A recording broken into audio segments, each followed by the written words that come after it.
checked on? I'm pretty sure there's not. Yes, we don't have any members requesting to participate remotely. Okay, great.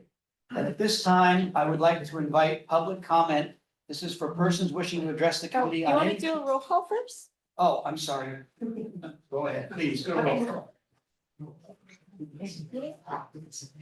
Yes, and the public will get some dinner. We'll do a roll call. So if you guys want, there's some food in the back. Please help yourself.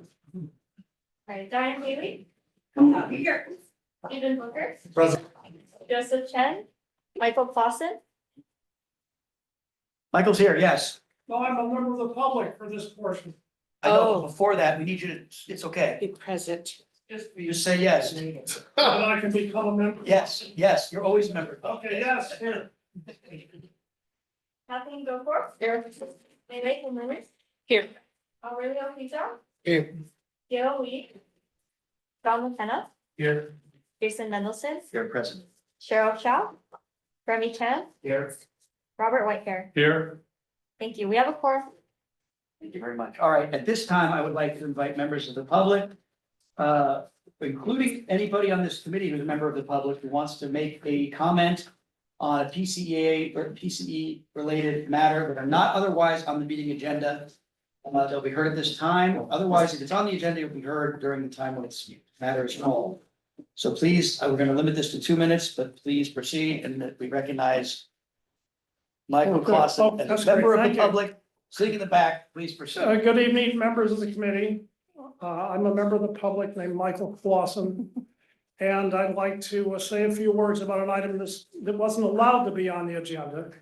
That is the coming demise of the community, what do we call CAC? Community Advisory Committee. To be replaced by something called the Community Feedback Forum, which is, much as I can tell, is kind of a marketing outreach strategy that will allow the board to talk to more people in the community. But this was really a rejection of the CAC and the good work we've done over the past decade. We've operated nearly a decade and have done incredible work. There's probably, my guess is 40 or 50 people on the committee who put in a major amount of volunteer time discussing not just outreach, but all kinds of issues like the ones that are going to be on the agenda tonight, and advising the board and the staff on things rather than just passively listening to what the organization has to say. It's an elimination which is very painful to me. And it goes hand in hand, I think, from a shift of a board-driven organization to a staff-driven organization. And we have an excellent staff, but I fear that the current staff leadership believes that they don't need any advice from the community. They have things well in hand and will do things their own way. And of course, that isn't necessarily a good assumption, because look at the name that was selected for this organization, a pathetic name, which I hope we have a chance to discuss later on. So I'd just like to say, I'm gonna, at the end of the meeting, I'm gonna resign from the CAC with a lot of sadness, because I know that we really worked hard over the years and contributed quite a bit, and now I say it with sadness. Thank you, Michael. Are there other members of the community? Oh, Mr. Whitehair. I'm Robert Whitehair, a member of the community. Want to make this speech or presentation. I want to say to start with deep admiration and respect for the fantastic staff of PCE and for my fellow dedicated members, I want to make a comment. We understand that the PCE Executive Committee will be hearing a proposal to replace the CEAC with a Community Feedback Forum. I also understand the new forum would likely convene less frequently than the monthly CAC meetings. I believe this new forum must also include full community approval of policy development. The Community Feedback Forum concept should be supported by the CAC. However, there remains an opportunity for the CAC, with the dedication, passion, and expertise that its membership provides, to continue to serve PCE on a meeting schedule that would mesh with the new forum's meeting cadence. A combination of the CAC with a new forum without any increase in the total number of annual meetings, provides a means for PCE to maintain a robust environment for dialogue, collaboration, and community engagement. I believe that PCE needs the CAC and CAC needs the PCE. Personally, I've gained a lot of experience and expertise that helped me be a better advocate.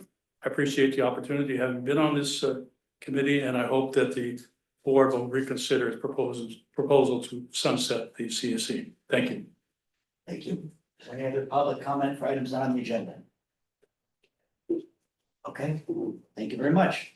All right, next on our items, if you could stay. I'm rejoining. All right, thank you. Is the approval of the minutes for the October 9th regular meeting and the approval of the consent agenda.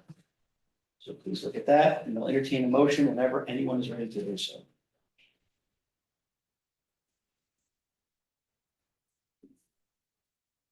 Go ahead. I'll second. All right, Catherine moved and seconded, having no one aligned, can we do just a straight up call Yes. vote, please?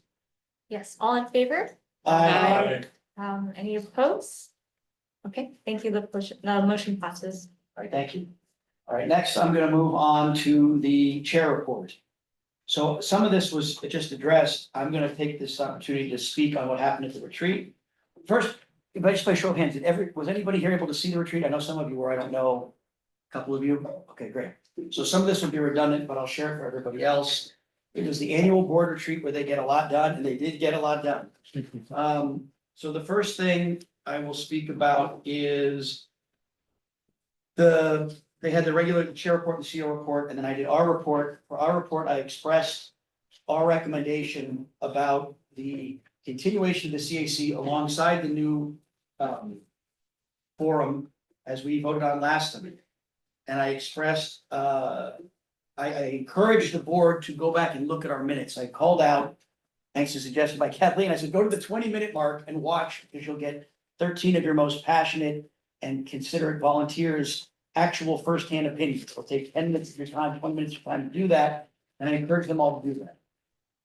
After that, others spoke from the public, including Michael, who spoke on his feelings as he did tonight. And then we also had a great presentation.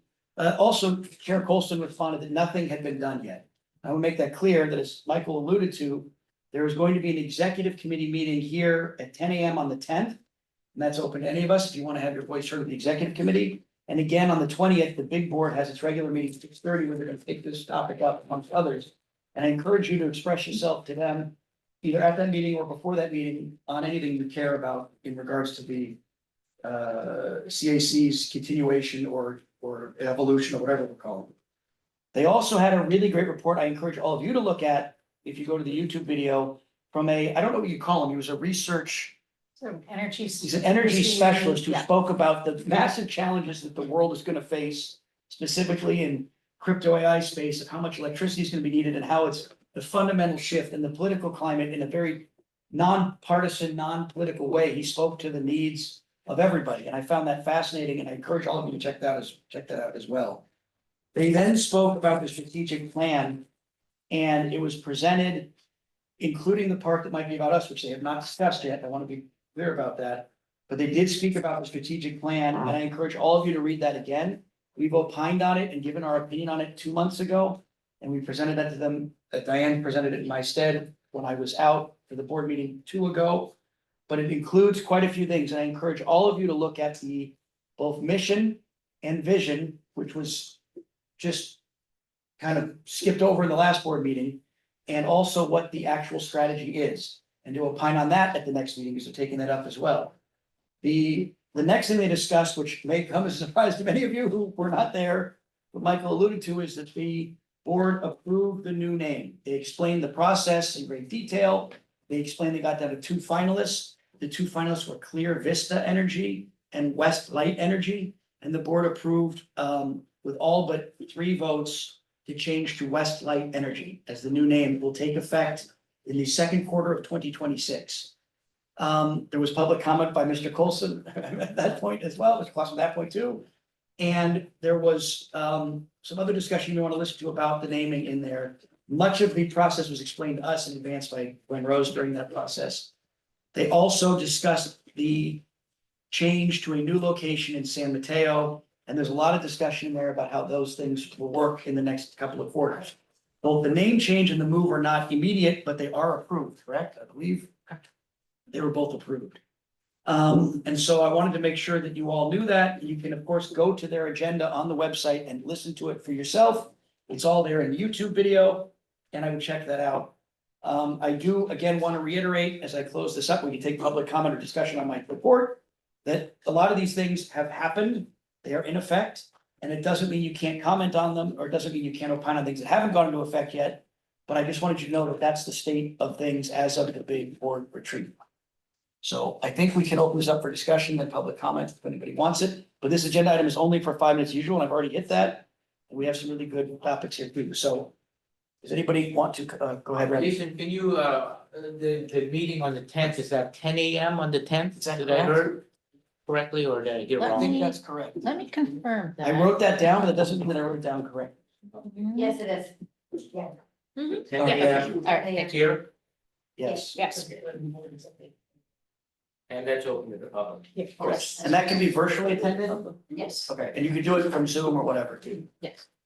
And then obviously the board meetings are the same, it's always open to the public, but that is where they're gonna take up the topics I mentioned. And decide what's happening. All right, any other questions, comments? Okay, is there Now, is any that West LITE or LIGH? LIGHD? You tag it We Energy. And there's a logo, there's a whole, check it out, go look up there, you can see it all on the. I don't know how Los Banos feels, but doesn't seem to be inclusive of them, which is one of the reasons we changed. So they were voting. I will point out, Los Banos voted to approve the name change, if that means anything to you. You just said we energy, I didn't Yes. quite follow. I don't. follow. What is it, Westlight Westlight. Energy is we, What? Westlight being one word. Westlight being one word. Oh, That's what they said, I'm just reporting what they said, look it up. Okay, I'm gonna open this up then, Uh, oh, go ahead. I'm sorry, I don't get it. I'm not trying to be obtuse. What's the we part? Is the WLE? It's the acronym, Westlight. Westlight Energy. Westlight is one Westlight's word. One word, energy, so we. Oh. I said it wrong, I said Oh, we energy, that's what, We, it's just okay. we. Sorry to be so slow. No, I said it wrong, I said we energy, it's not we energy, it's we, We. because energy is the E of we.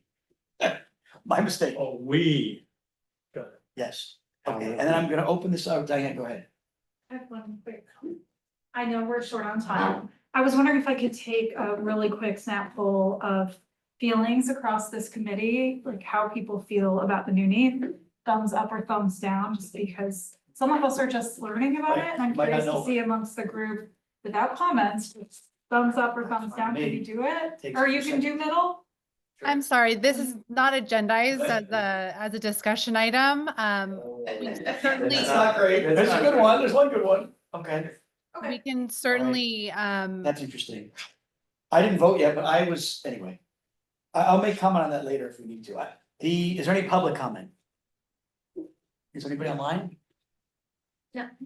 Okay. All right. Oh, I saw floating hands. Were there people voting online?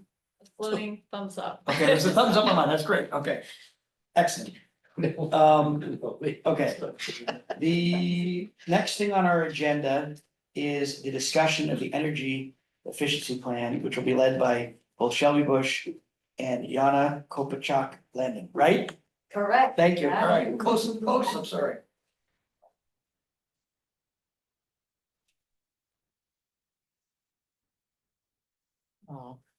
I'm online, Shelby Bush. Hold on one second. Start over, I'm sorry. Can you hear me? Yes. Oh, okay. Were we looking at Yana and not at me? Hi, everyone. My name is Shelby Bush. I'm the Energy Efficiency Programs Manager.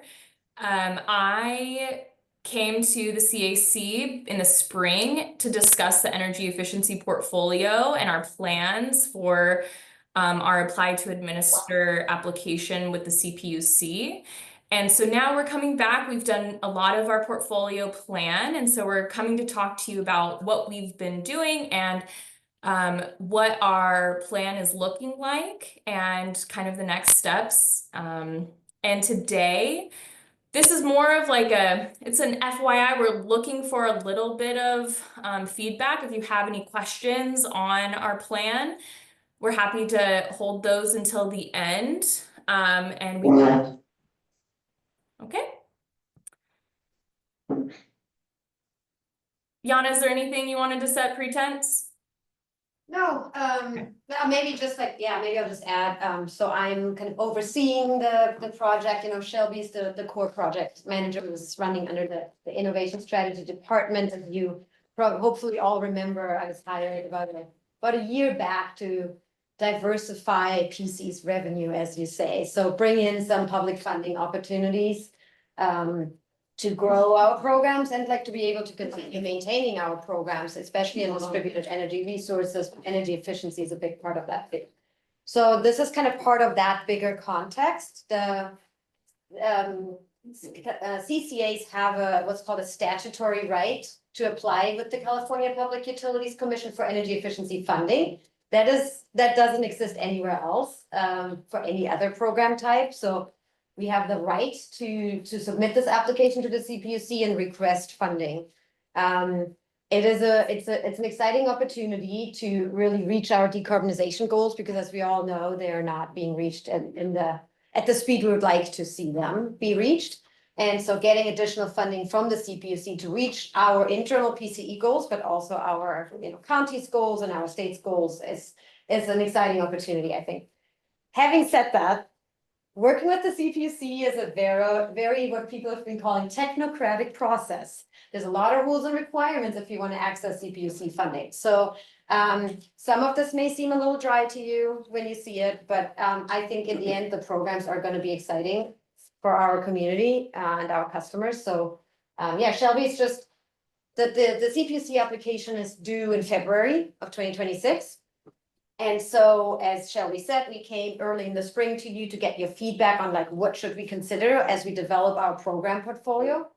And now we're kind of coming back. We've taken in a lot of feedback from a lot of different entities, stakeholders, CBOs, staff, implementers, other partners who run energy efficiency programs like the county. And now we're coming back and saying, and this is based on all the feedback that we've gotten, this is what we're proposing to do. So Shelby, take it away. Okay, great. I'm going to set the stage here at the beginning, and then we're going to dig into some programs. And Yana covered some of the stage setting here, but this is just a quick, brief timeline of where we're at and what we've done. So we're here in the Q4, right in the middle of our timeline. This, like Yana mentioned, this application is due in February for programs that will launch January of 2028, or we will start to launch programs January 2028.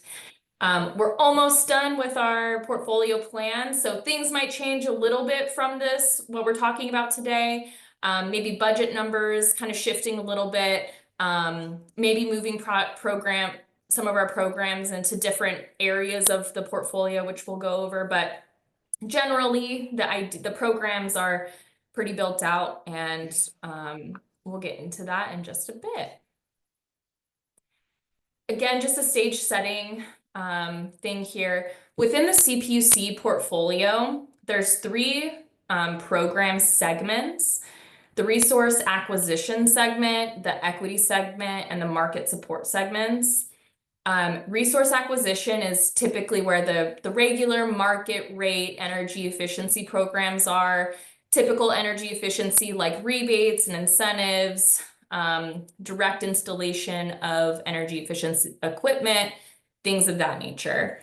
The equity segment, when we're talking about equity from the CPUC's standpoint, these are the programs that bridge the gap in energy efficiency for customers and communities that have historically been underserved or excluded in the energy efficiency portfolio.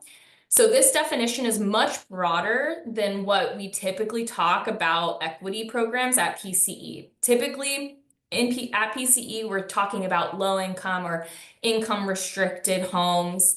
But within the CPUC definition of equity, it's much broader. And so just keep that in mind as we go through those equity programs. We're not just talking about low income. It could be a multitude of different things under the CPUC definition. And then the market support segment is going to be programs that promote the long-term success of energy efficiency.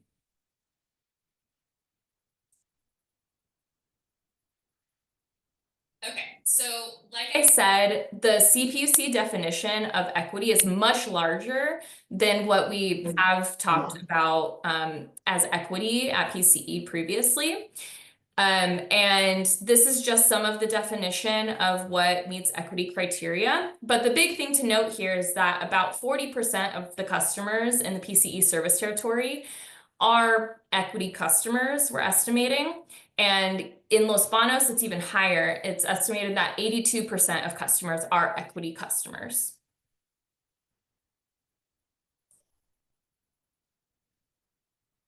Okay, portfolio overview. So we did a ton of stakeholder outreach and engagement early this year. Coming to the CAC was part of that engagement. And these are our portfolio vision and our strategies of how we wanted to build our energy efficiency portfolio. We wanted to focus on electrification and refrigerants because GHG is a driving factor and metric for us. And so we want to prioritize electrification and refrigerant measures so that we can get GHG savings in our territory. We want to focus on the commercial sector because historically commercial programs, like some of the programs that we're going to be offering in this portfolio, are really great programs in the CPUC's definition of cost effectiveness, and they're really strong programs to hold up our portfolio so that we meet the cost effectiveness and all of the rules and regulations that go along with having a portfolio so that we can continue to offer it over time. We want to maximize our equity offerings. And what this means is that there is a restriction on how much of your budget can be allocated to equity. And so we wanted to take as much as that budget exists that we can allocate towards equity and make sure that we use that budget. We want to offer load shaping programs because we want to install and enable effective load shaping and projects that can also be enrolled in our PCE virtual power plant, which is our DERMS platform initiative that Jana and Peter have been working on. We want to push the boundaries through innovative designs, but obviously maintaining, staying within the boundaries as well of the CPUC, but we want to be as innovative as we can within the rules. And then also we want to uplift and support existing PCE programs as much as we can. And maybe even, these programs are starting in 2028. So maybe it makes an outline of how the PCE funded portfolio can develop over time to help, pair with the CPUC funded dollars.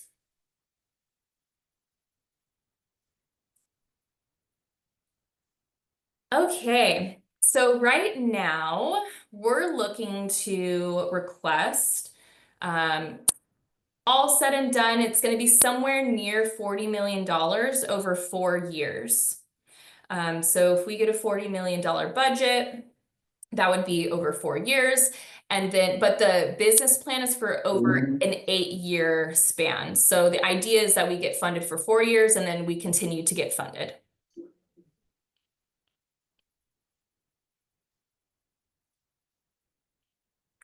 All right, so I'm going to spend a little bit of time talking about some of the stakeholder engagement and feedback that we received while we were doing our market assessment earlier this year. We talked to many different customers and stakeholders, including the CAC and RICAPS, San Mateo County, and all of the stakeholders that are listed here. And we took this feedback and we tried to design programs that are going to address these issues or barriers to traditional energy efficiency.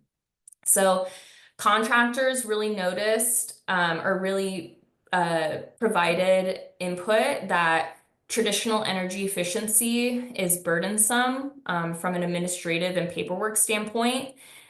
And they really mentioned that having unstable incentives is really challenging for them. And by that, we mean like incentives being available and then being unavailable and removed, and then they're refunded, and just kind of the volatility that can occur when you run out of a budget or something like that.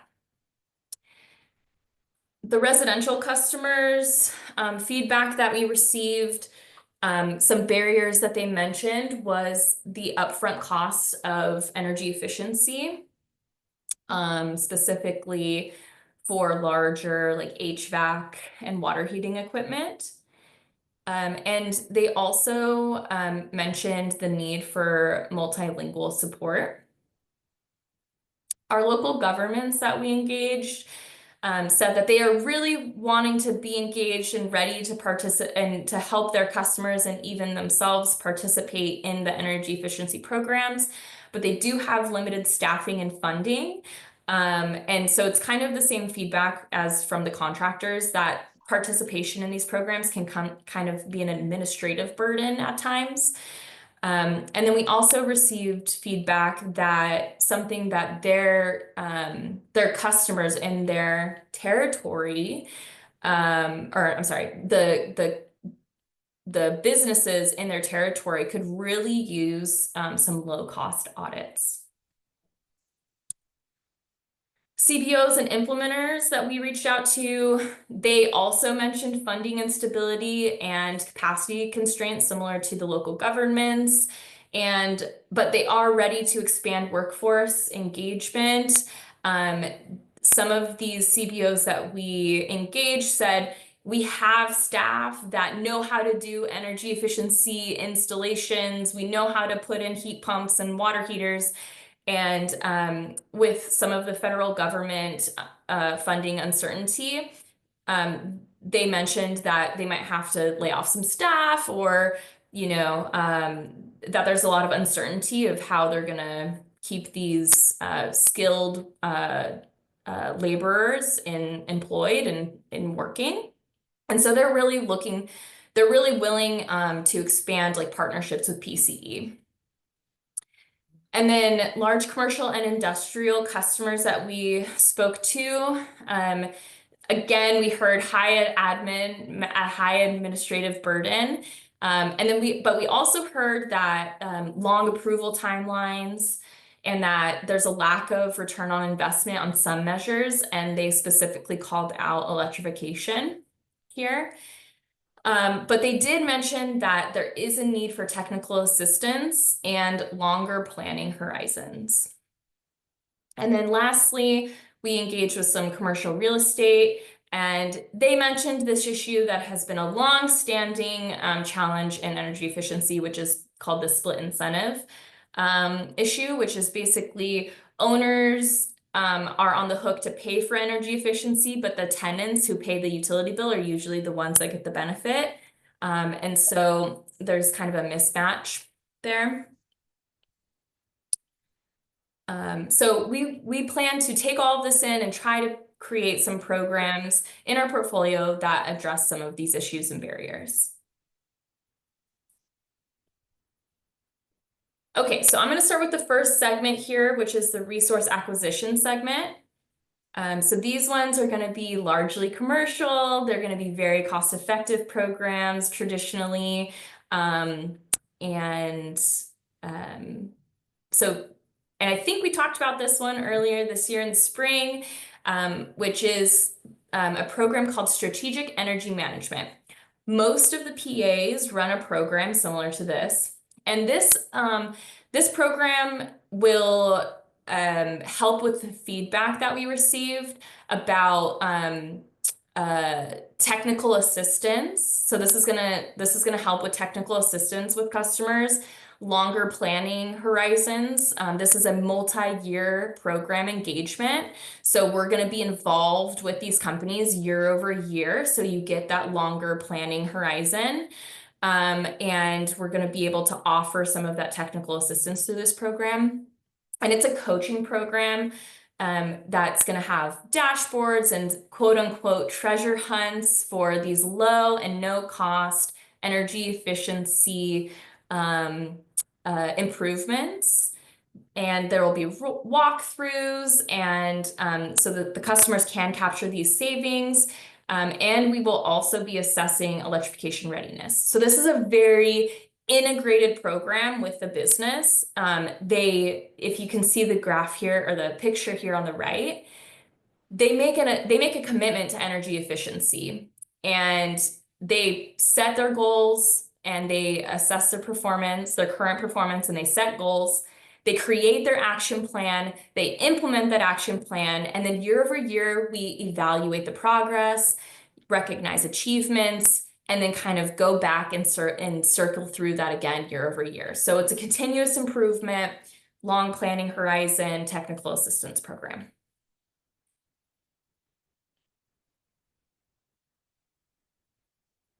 Oh, and I just will mention that this is going to be offered to commercial, industrial, agricultural customers and multifamily buildings.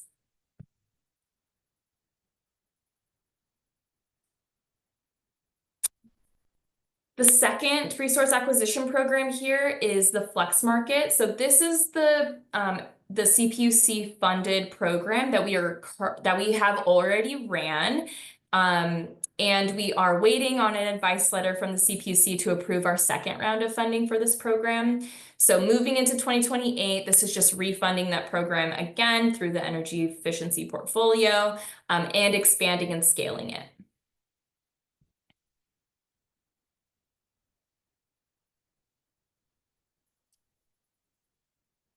The stakeholder feedback, before I move on, the stakeholder feedback that this program addresses is it's really reducing that barriers of the administrative burden. This program is extremely easy as a customer to participate in. In fact, a lot of times the customers don't even know that they've participated. They just know that they received an incentive. And so it's a really easy program and super easy for customers to participate in.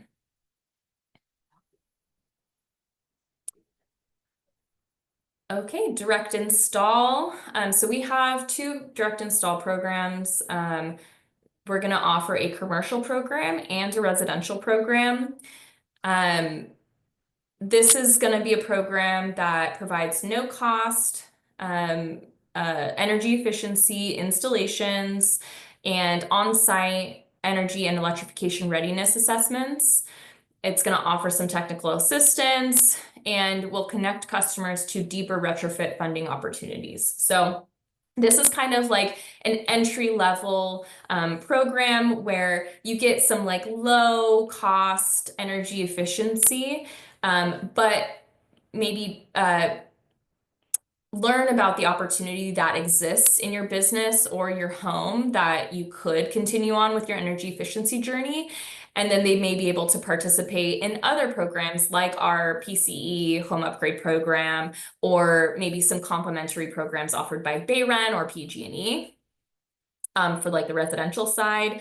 Or on the commercial side, maybe, you know, they wanted to just do some like low, no cost energy efficiency, but then have a really great experience and decide we really want to make that commitment to energy efficiency. And then we can enroll them into the strategic energy management program. So again, direct install is a very easy program for customers to participate in. It has a low to no admin burden. And so reducing that barrier to participation through the intervention strategy, which is just direct installation, which means that we do the installations, and by we, I mean a subcontractor. And so they don't have to go through the fuss of trying to figure out who to use or you know, trying to figure out what types of energy efficiency they want. It's super easy. They just qualify and then get the installation done.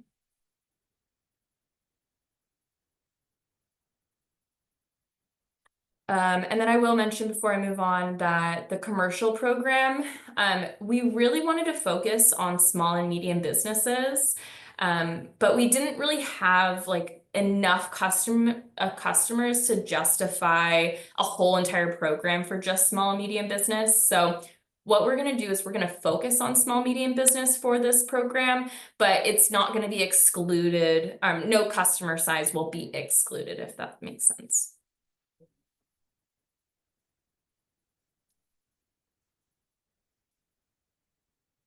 Okay, I think this is the last one on our resource acquisition segment. Oh, what happened? Someone's going back on me, sorry. Okay, yeah, this is the last one on the resource acquisition segment.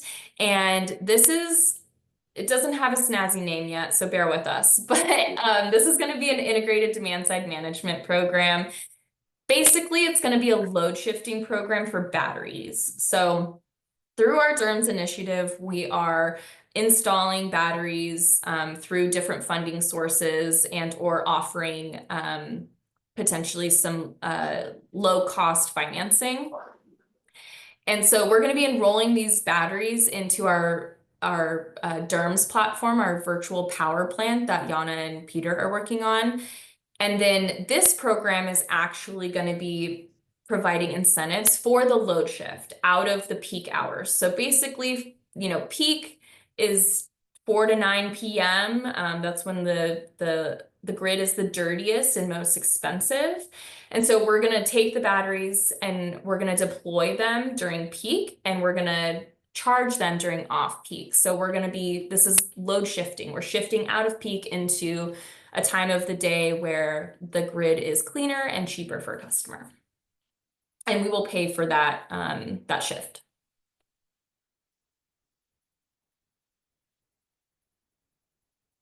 Okay, moving on to equity and market support programs. We are almost through this. So the first one we're really excited about. We've heard over and over that we need to serve renters and figure out a way to serve renters. And this is our attempt to do that through the renter marketplace and concierge. So this is where residents and even tenants of small businesses that they can buy clean energy equipment at a discount or at no cost via a one-stop shop online portal. And these customers can get recommendations and concierge support and be able to stack incentives through other funding. And we're going to engage with our local CBO partners to provide outreach and multilingual help and the trusted guidance for this program that we know that we need for our renter community. And the renter concierge is, I'll tell you this quick story. So earlier this year, I was going through like a kitchen renovation, and I was trying to find some appliances to put into my new kitchen. And I spent hours upon hours online trying to figure out which appliances that I wanted. And so I gathered all of that information and I put it into my cart, but I still had some questions about, I think it was like the hood vent or something. And so I ended up reaching out to my local appliance store that I was gonna try to purchase these appliances through. And the person who was online was so helpful. He listened to what I wanted, and he was like, you know what, that might not be actually a good idea for you. You might want to consider this other stove or refrigerator. And he helped walk me through what was going to best meet my needs. And he actually created a cart for me and sent it to my email that made it super easy for me just to click and get it done. And so this is kind of the same thing. Energy efficiency can be confusing. You might not know what you want. So you can actually call our concierge, or what you need. And you can call our concierge, and our concierge can walk you through exactly what you qualify for, what you might want, or what you could use, and help create a cart for you where you can just finish the transaction. So this is going to be for renters, meaning it's going to be very like portable equipment. So like portable heat pumps. We're looking to offer portable batteries through some other funding that's not the energy efficiency funding, for resiliency and other like low, no cost type measures, but we're very excited about this one. Okay, and then last, and here's just an idea of what a marketplace might look like. SMUD has a great example of an online marketplace. In fact, I think it's won some awards. And this is kind of our inspiration for this program.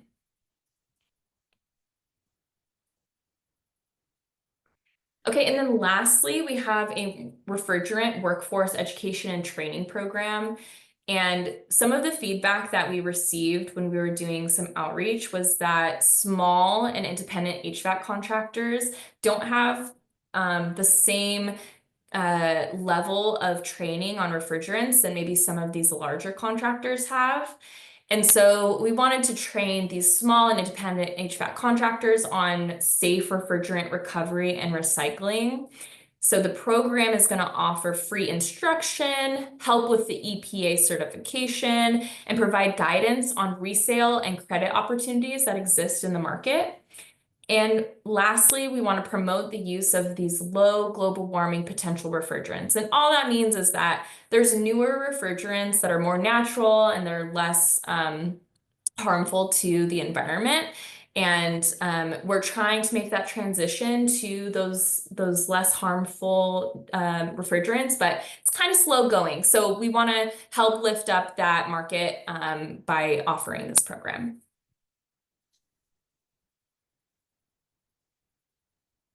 Okay, quick next steps, and then I'll open it up to questions, feedback. So we're almost done with the portfolio. Like, again, it's going to go be submitted in February. We're working on our stakeholder meetings and working with the other program administrators like PG&E and MCE and Bayred. And kind of just making sure everyone's aware of what we're looking to do and to make any adjustments needed.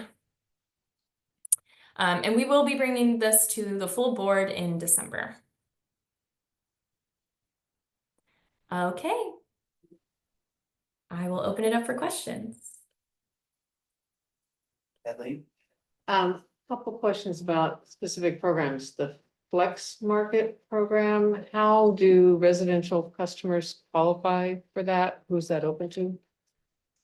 That's a really great question. So in this program offering in 2028, it will be open to residential customer, any residential customer. So it'd be market or general market.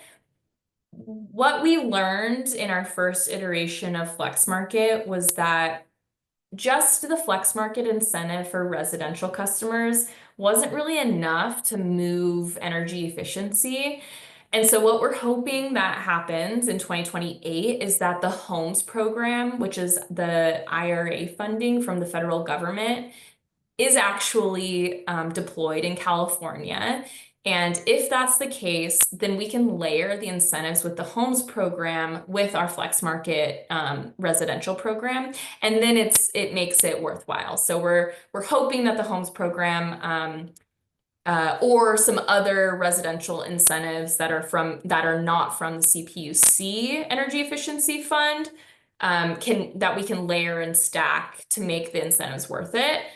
If that's not available, then we might have to pivot and maybe not offer residential through Flex Market. And I think to add to that, so the overarching thing with Flex Market is that the interaction with the customer is not direct, it's through what's called an aggregator. So an aggregator is like an energy services. Shelby knows them better. I may misrepresent them a little bit, but they are like larger contractors or energy service companies that aggregate several different contractors that do the actual work in the house and then kind of sell this energy efficiency to PCE under this Flex Market concept. So the idea is that you work with aggregators, they bid kind of into this market where they get a certain price for the savings. So it's much more of a removed concept as working like with direct install, where you hire a contractor, the contractor goes into the house of the customer. The Flex Market is more the market concept where PCE is less involved because it works through those aggregators. So PCE is not itself acting as the aggregator? No. Correct, yeah. And then the integrated demand management system. It just forgot I was working so hard to remember what you were calling it. Now I can't remember what our question was. It's okay. I mean, The name is in works. Yeah, I think this is the one I was communicating with Peter about the other day. Mhm. And he said it was gonna be targeted to people who are getting the rebates or something, you know, having, or the direct install program. And I'm just wondering, is there any expectation that would eventually be expanded to people beyond that? Anyone. Yeah. Yeah, I think we're still trying to figure out who the participating customers are. So I think we are considering that this would be, our initial thought was that we would target customers that are going in some way, shape or form through an existing PCE program because we have connections with them. Mhm. So we're doing two different things on the solar plus storage side right now, right? We have our low income, what we call kind of like a direct install program. It's been ongoing for almost a year, where we have about 300 customers. We've installed free solar plus storage systems under the so-called solar plus battery savings program, like solar plus storage, low income, free of charge. We are also, Peter's launching a new general market solar plus storage program, hopefully Q1 of next year, where a customer can choose to either pay themselves and just kind of get the technical assistance through us, or they can take advantage of preferential financing through us. So those customers as well could be part of this IDSM program. Considering the numbers that we're hoping to get under these programs, I'm not sure that customers outside of these programs would also be eligible for this program. Probably not, quite frankly, because we can only serve around 400, 500 customers with that program. And it would be really hard to do that. Okay, I guess that was my question, is what's the limitation on why? Well, Because it seems like you want to flatten the curve as much as possible. yeah, $4 million in funding max. It's just how many It's the people you can funding. manage. Okay. Yeah. Yeah, the IDSM funding, for this program is different than the rest of the portfolio, and the maximum is $4 million. So we're kind of trying to work within that constraint. But the decision has not been made yet. We could still decide that we will engage customers outside of our upfront incentive programs. It's just harder to get a hold of them and there's a lot of there, but basically to make the financials of these programs work, it would be nice to have an additional incentive for customers. Thank you. Robert got up and running. A great presentation. Thank you for all the wonderful information. I have a question. A lot of focus on efficiency. I'm just wondering where the term conservation comes in, reducing how much energy we use. I don't see it there. Did I miss it? Do you have it in a different program in PCE? And how does the word conservation play into electricity usage? Thank you. Sure. So let me repeat what I heard. So the question is you've heard a lot about energy efficiency, but you want to learn more about how we are conserving energy. Is that correct? And how you can help the typical PCE customer reduce their energy use. Sure. So energy efficiency is just that. It is how can we actually per capita reduce the amount of energy people use. So we talk about electrification, which is a little bit different, and that's a big priority for PCE. And that's primarily what we've been doing up to this point. But with this funding, we are going to be doing energy efficiency. We're going to be installing energy efficient measures that are reducing each customer's amount of energy that they're consuming. Well, I guess, sorry. No, you can follow up. I'm asking, how can you help people reduce their everyday energy use? I mean, simple stuff, where you say turn off the lights when you leave a room, but it's much more expansive than that. Time of day use, all the kinds of things, which I didn't hear in this presentation. Yeah, that's a good That's my- question. That's Yeah, my that's a really good question. And in fact, like we had considered a program called an energy report program. And so customers could opt in and get energy reports on how they could reduce their individual usage.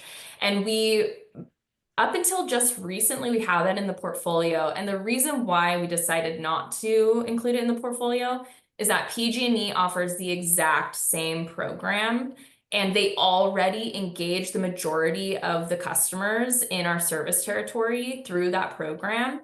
And so it would be really hard for us to acquire those customers, and we would have to kind of like fight for them against PG&E. And we just decided that it was better to go in a different direction and offer direct installation for our customers in our territory, opposed to this energy reports that is kind of already been taken care of through the PG&E program. I'll make a final comment that I would trust it more coming from PCE than I would from PG&E. Just a thought. Yeah. If you were to offer it, I would say great. I'll Yeah, stop. I hear that, and thank you for that. Yeah, just a few comments. You threw out a whole bunch of acronyms and just, I know. you know, for future, it'd be nice to see what the acronyms are and then parentheses, the acronym. So a couple of ones I flew by my head was TRC and CBO. You can define those. And then, just wondering, I think you had mentioned, I think some ARA funding, federal funding, which I think is going away. So I'm just wondering how that's affecting the program. And you mentioned it was funded for 4 years, but you have an 8-year timeline. So I'm a little bit confused how that would work, and you can get to your goals with only half the funding. Sure. Okay, so I'll start. I know, I'm sorry with the acronyms. So the TRC is the cost effectiveness test that governs the energy efficiency portfolio from the CPUC. It's basically just comparing how much benefits you're getting versus the cost that it takes to run the programs.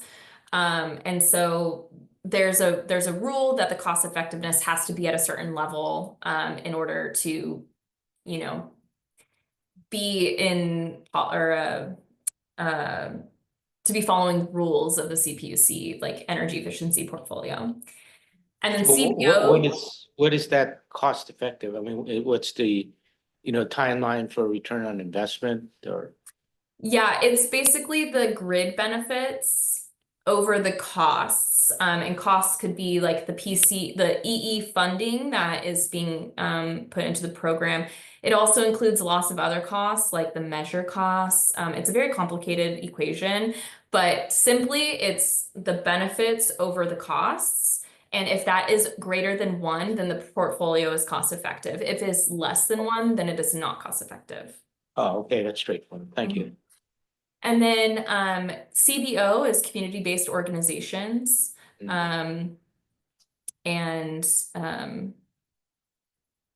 And then I think the next Federal funding. the IRA funding. Okay, so the $40 million has nothing to do with IRA. When I brought up the IRA funding, that was specifically for being able to offer flex market residential funding incentives. And that's only because if the IRA funding does not actually get deployed, all signs are right now that we will be getting the money, but with this administration, it's kind of like up in the air or unpredictable, I would say. But if the IRA funding does not come, then we just wouldn't have layerable incentives. Like PCE's incentives could not be layered with the IRA funding. And the PCE incentive for residential in the flex market just isn't really high enough to move the market to actually do the energy efficiency. So we need that other layer of the IRA funding in order to offer it to residential customers. Does that make sense? Yeah, so basically, if you don't get the IRA funding, it's not gonna happen. We just wouldn't offer the flex market program to residential, but we would continue to offer it through commercial, and we would use the budget just for commercial. Oh, got it. Okay, so the money will be reallocated. Yeah, Great. Thank you. you're welcome. Again, great presentation. Thank you. I really like the fact that you're kind of filling in some gaps where there seems to be lacking programs around commercial buildings and renters. Commercial buildings are a large percentage of our emissions, so I'm excited to see those programs being thought about. Just to back a step, the funding, who was PCE competing against for this funding? And how often does it come around as available? Good You want me- question. Do you want me to take this one, or do you wanna? You We're got not it. competing against anyone for the Yeah, funding. exactly. Yeah, we're not competing. The funding is, I mean, we're not meeting our goals in California for energy efficiency or decarbonization. So it's kind of an all hands on deck moment. And so as long as we can justify the funding, saying that our customer, like we are going to be able to offer, in addition to the other PA, the program administrators that are offering in our service territory, we are able to get this money. So I think actually the previous question, the last question, goes along with this as well. The funding, so this is a business plan that we're putting together for an 8-year business plan. So it's saying that this is our 8-year plan, but they're gonna fund us for 4 at first. And just what that means is that we don't really know what's gonna happen beyond those 4 years. Like the landscape could change, the types of programs that you would offer could change so drastically that we're not looking to create a plan, those second 4 years quite yet in terms of the actual portfolio. And so we're just not requesting the budget for those final 4 years. But basically, if our business plan is approved, we will get refunded for those second 4 years. And we'll likely, as long as the energy efficiency portfolios are continuing to roll, we will likely continue to get funded even past that. MCE has been doing this for over 10 years now, right, Yana? Yep. Yeah. And other PAs like Bay Run and LA County Run, all of these folks that are doing this portfolio, they've been doing it for a very long time. So it just continues to get renewed after each 4 years. And so where does the money come from? Is it GGRF? Is it like reliable? Is it general fund? Where does it come from? It's distribution revenue, so it's on PG&E side of the bill, under the distribution revenues, yeah, so it's reliable. Yeah, and then last question, just on the renters and tenants and giving them funds to do things. Have you thought about how you get the landlord approval for those folks? Like, Yeah. is that part of the thinking? That's a great question. And that's one of the biggest barriers working with renters. And so our strategy is to offer portable interventions. So things that the tenants can actually take from place to place with them that don't necessarily need landlord approval. So a portable heat pump, it's not getting installed like permanently in the home. And so the renter can actually just take that heat pump with them as they go to the next place if they move. Shelby, one of the mention that John is actually a commercial real estate agent, so you might have been thinking about the commercial renters. Yeah, both, yeah, thank you. Yeah, it's the same concept. So for instance, like we're looking for our commercial tenants, like, or like vending machine timers or things that are very like low cost that don't necessarily need like a landlord approval. That are easy to remove or replace or take with them to their next. So that's the idea. Got it, thank you. The follow-up on John's question, the source of money is a finite basket of money. No. No money's. It's an incredible, but it's not in this case. I mean, there is a concept that there is reasonableness review. But it is not like a typical grant funding opportunity where you have a finite amount of money and different people apply for it. It's what happens with energy efficiency in California, and it's been like this since its inception for 25 years, is that there is what's called a potential and goal study that's done by the CPUC and third parties. that identifies the potential of energy efficiency. How much can California reduce energy? And then based on those goals that are set in this independent study, the utilities and other program administrators have to kind of forecast which programs they're gonna run to achieve that potential. So it's part of the rate making process. Yeah, exactly. And then it goes into the GRC, the general rate case. Yes. So that's why you don't want to duplicate. what That's why you PCE is don't wanna doing, right? duplicate, exactly. We have to, in our application, we have to justify why us getting into this game is valuable. And we don't overlap with something that PG&E and or Bayron are already doing. So there is what's called a bottoms up budgeting process that explains what's the budget that we need to fulfill our goals.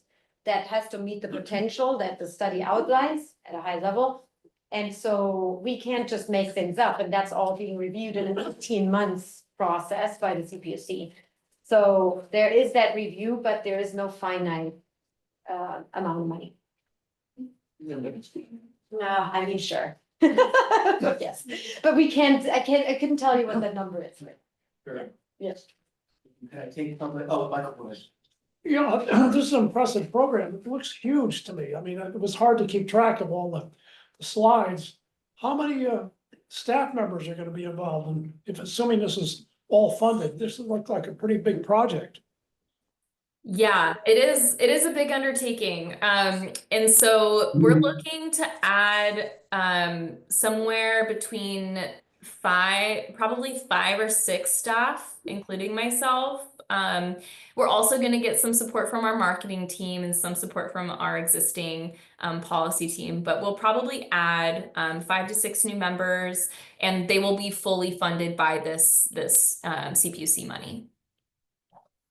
This is by far the biggest thing we're doing on the program side over the next 5 years. We're not doing the same type of growth anywhere else. This has been in the plans for a good 2 years. But this is a big one. Yeah. But 5 staff still doesn't sound like very many to do all this work. A Yeah, lot of well- the work happens through implementers, right? So you can explain that a little bit, maybe. Yeah. Yeah, so a lot of it is implementers. So there are companies, like they're consulting firms pretty much in this space, that do program like administration and implementation. So we will have our internal staff to kind of be very high level overseeing much more staff through these implementers. There won't be PCE staff, but we will have a lot of people working on this for sure. Yeah. Thank you. Is there any public comments?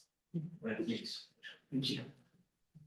Good evening, folks. Brian Schmidt from Menlo Spark. I agree, this looks like a great program. Sorry, it won't come until 2028, but looking forward to it. The thought I had was regarding, there was a mention during the presentation about working through aggregators. And I hope there's an opportunity to do some technology forcing in that process. An example I might give is there's repeated mentions of portable heat pumps. There are portable heat pumps that you can now drop into windows and they'll fit into the bottom of the windows. They only fit into vertically opening windows. They do not fit into side opening windows, the ones that you're more likely to see in renter apartments that often have small windows.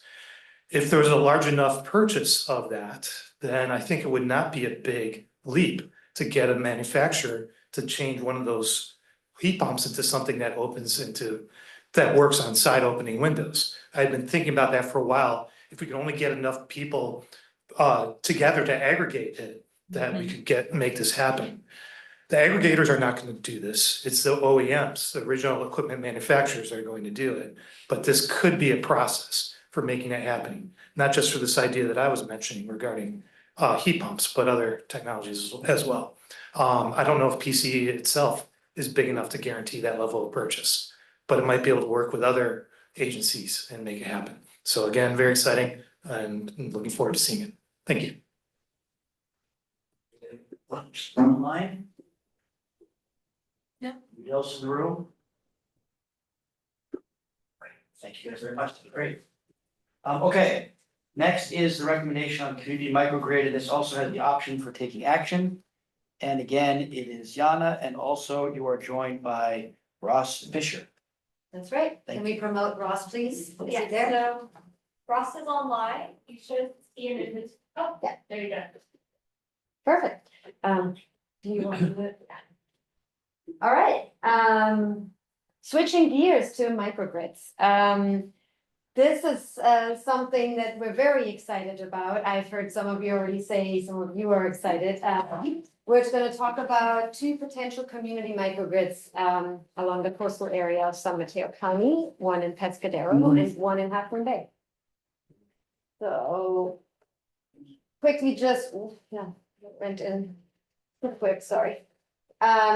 The agenda, we're gonna talk about what is a community microgrid, because a lot of people call a microgrid many things. We're gonna talk about the specific funding opportunity that we're pursuing here, the two microgrids that we're proposing, and then to make our way to the recommendation, to the staff recommendation, we're gonna explain how the MIP funding works and scoring works. But the short of it is, staff is recommending that PCE co-funds these community microgrids, so that we have a better chance of winning the statewide funding under the microgrid incentive program. So that is the recommendation we're going to close with. But before we get there, let's start with context. What is a community microgrid? So importantly, microgrid has been kind of like I would say a hyped term in the last 5 years, especially since we started having public safety power shutoffs in 2019 and 2020 that you probably still remember, and then a lot of resiliency challenges after. A lot of people call a solar plus storage project that's located behind a customer's meter, so on a customer side, they call that a microgrid. That's not what we're talking about here. What we're talking about here is a multi-customer microgrid, as this picture shows, that serves several critical facilities, residential customers, commercial customers, and the generating resource is a solar system coupled with a battery energy storage system that connects directly to the distribution grid. So we're going to talk about the example of the town of Pescadero. Envision that this microgrid covers the entire town of Pescadero, and that there's a solar plus and storage system that sits on some land that connects into the distribution grid. And when the macrogrid has a power outage, the microgrid disconnects from the larger macrogrid and can continue to provide electricity to the community within the boundary through that solar plus storage system. Quick question. Yeah. Feel free to interrupt at any time. I think this one, it can be very informal, so. In the past, hasn't PG&E prohibited these sorts of Yes. microgrids? That is correct. So that's a very good question. In the past, these microgrids would not be possible without the collaboration of PG&E.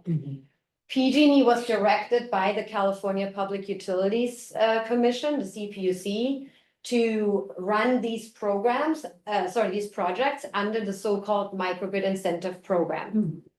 And so I will talk about in one more slide what the Microgrid Incentive Program is, but you're right. Like, we are doing this in close collaboration with PG&E, and it wouldn't be possible any other way. And they are doing so because they were directed by the CPUC. And I'm sure also, I mean, the team is really great. I cannot say one bad word about that. And I'm sure the team is also standing firmly. But following up from that then, so it may be difficult to do multiple examples of these. Yes, this is not easy to do for several reasons, and I'll get into those. Yeah.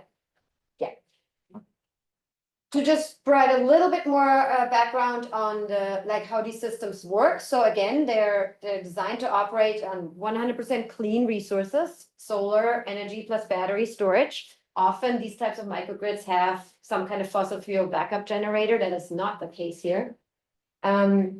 These are specified per the program rules. Again, this microgrid incentive program that I'm going to talk about in a second, to provide at least 24-hour of resilience or backup power in the very worst case winter conditions. So without getting too much into the details, and we can talk about that more if you have questions, because we've run many scenarios, but PG&E is basically saying you need to design these systems to the 90th percentile load. So you look at the average load throughout the year, but then you take the 90 percentile, you design to that. Then you think about that the system degradation, the system will degrade over 10 years. So you have to design to the 10-year performance. And then you have to design it to the worst case, like when the sun shines the least and the load is the highest, which along the coast happens to be in January. So these systems that we're proposing, we're going to talk about the details of the systems. They are going to provide at least 24 hours of resilience during those worst case scenarios, but in the summer and under average load conditions, they can provide many, many more days of resilience. To continuous resilience. Yeah, I'm trying to understand this, so this is a microgrid, but it's still connected by wires, right? And PG&E has outages and storms because let's say a tree falls in the wire and then that particular area of the grid is affected, but everything else usually is not. Yep. So I'm wondering how this adds to resiliency with, let's say, the storm hits this town of Pescadero. You know, some of the wires within the microgrid might be severed and they'll be without power. That would still be an issue. That's a really good point. But that's actually not typically what happens. So for example, for the town of Pescadero, it's typically the line that goes into Pescadero that is that goes through a more woodsy area. Usually that's the area that's impacted. And then the town of Pescadero is shut off because of an issue that happened outside of the town Okay, well, on the way. in then the wouldn't field. the more cost-effective solution be to, let's say, underground that troublesome wire because it's going through trees instead of building a whole new grid? Unfortunately, far more costly. So these are hundreds and hundreds of miles of wires, right? And PG&E, I think they're undergrounding how many? 10,000 miles or something across their service area, and that's costing them. Well, I'm just Insane. talking about the area, let's say it's going through like a eucalyptus grove that's, you know, gonna fall. I mean, you don't have to do the other 99.9 miles, right? The whole coast is far too many trees. Have you driven? I just recently drove. So Irma is here from Pescadero. I'm gonna talk about her in a second when we talk about Pescadero. I just drove the 92, right? 84. No, not, did I drive 84? 84, I think. It's fascinating. I tried to look for the wires. It's incredible. They have moss on it. There's trees everywhere. I mean, it's not surprising that this area experiences. It's just too much, basically. It's too expensive and too many wires to do undergrounding. Oh, okay. Well, it sounds like the town should have its own grid separate from PG&E. Well, that is also a whole complicated, I know, that's, yeah. Real quick, you talked about the required capacity of the microgrid. Yeah. Do you factor in future electrification into that Yes, model? that actually, yeah, I should have mentioned that. It also considers load growth, yes. Okay. Mhm. All right, let me keep going before we get too stuck so that I can provide the context and then happy to take any questions or comments you may have. So one of the things that already came up, why is this replicable? Can we do this a lot? These systems are incredibly expensive. And so typically, well, they are technically complex. That's one challenge, and you have to work with the utility. Two, they're very expensive. So this funding opportunity, the Microgrid Incentive Program, is really a great opportunity to be able to do these projects at all. The Microgrid Incentive Program, I'm going to call it the MIP, is an incentive program administered by PG&E and overseen by the CPUC. It has a statewide budget. It was implemented after all the PSPS events happened, and the commission was really concerned about the resilience of California. It provides really rich incentives, up to 14 million for project development, 1 million for interconnection upgrades, 3 million for the microgrid infrastructure. So think about those isolations, grid isolation switches that are needed to shut off the microgrid from the larger grid. So it looks like a great opportunity, $18 million all in all, but we're going to talk about in a second why we probably would never ever get $18 million because it is a competitive grant application, and your competitiveness is basically ranked based on the level of funding you request, but we're going to get to that. How is this program budgeted? Where does the money come from? The money comes from, that's a good question, also distribution. I haven't looked into that in a long time. It comes also from the GRC. Let me confirm that, but I'm fairly certain it's the same as energy efficiency, distribution rate, and then through the general rate case. Yeah. There are, with a program like this and a grant funding opportunity, there's a lot of eligibility, a lot of requirements that come with that, same as with energy efficiency. So these microgrids have to be located in disadvantaged or vulnerable communities, and they also have to be vulnerable to outages. We ran an analysis where those areas are located in PC service area, and identified, that the coastal area is really the area that's most impacted by outages. Well, there it also, it's kind of at the end of the line, right? Yeah. Yeah. Right. And so what's important to note is that these microgrids are intended to be serving so-called critical facilities. They can serve any customer, residential, non-residential, but it's really intended to serve critical facilities, and those are, healthcare services, water and wastewater, transportation, communication, local government, like community resource centers. So the idea is that the essential services that a community needs are maintained during an outage. And then if you could serve additional customers, that's great. But that's really the core focus of this program. So let me stop here, just kind of like level setting. I'm going to talk about the 2 microgrids that we're proposing and are proposing to submit an application for, I have to say, under the MIP. But before I go there, any questions on context, the microgrid incentive program or the community microgrid concept? I'm just thinking about the funding, you just mentioned like the 100 miles of wires that PG&E has to maintain. It goes up and down along the 84, which is all windy through the forest. And I'm just wondering if this was expanded, the Pescadero is not very big. I've been down there, it's a few homes and, you have the fire station, the police sheriff station, and a few community buildings.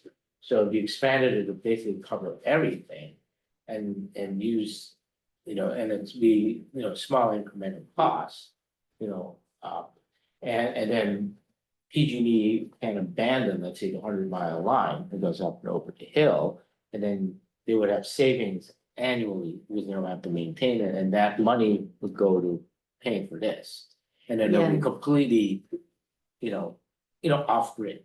Yeah, the costs are so, it's not a feasible solution. The costs are so insane for serving a larger swath of a community. Like we can talk through some of the kind of rough cost forecasts in a second, but yeah, it's not a possible.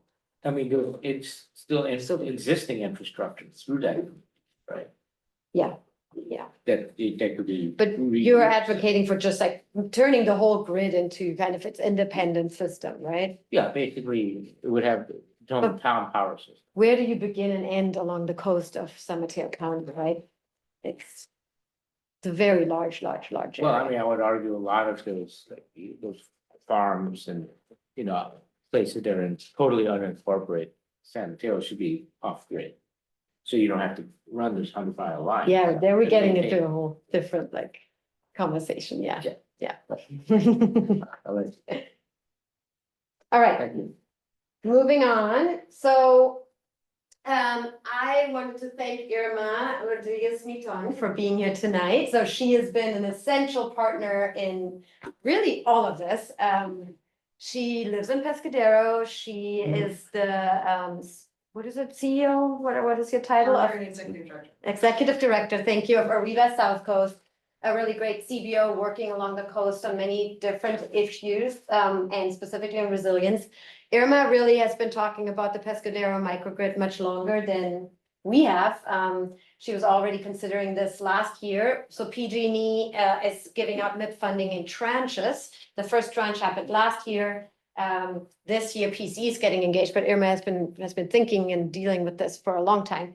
And so when we met Irma, it was really amazing how we were able to kind of just have this community engagement where you have a great partner that can give you feedback on what the community wants, what the community needs, have the right connections to the local stakeholders, to the local nonprofits, to the local schools, and yeah, Irma has been really essential in this. So if we have more questions, she can also maybe answer some of them. But so really, yeah, Irma has been and Ariba South Coast have been an essential part in developing this microgrid. I'm gonna talk you through what that development meant. We've also been having twice a month meetings with the San Mateo County folks, both the Office of Emergency Management and the Sustainability Department.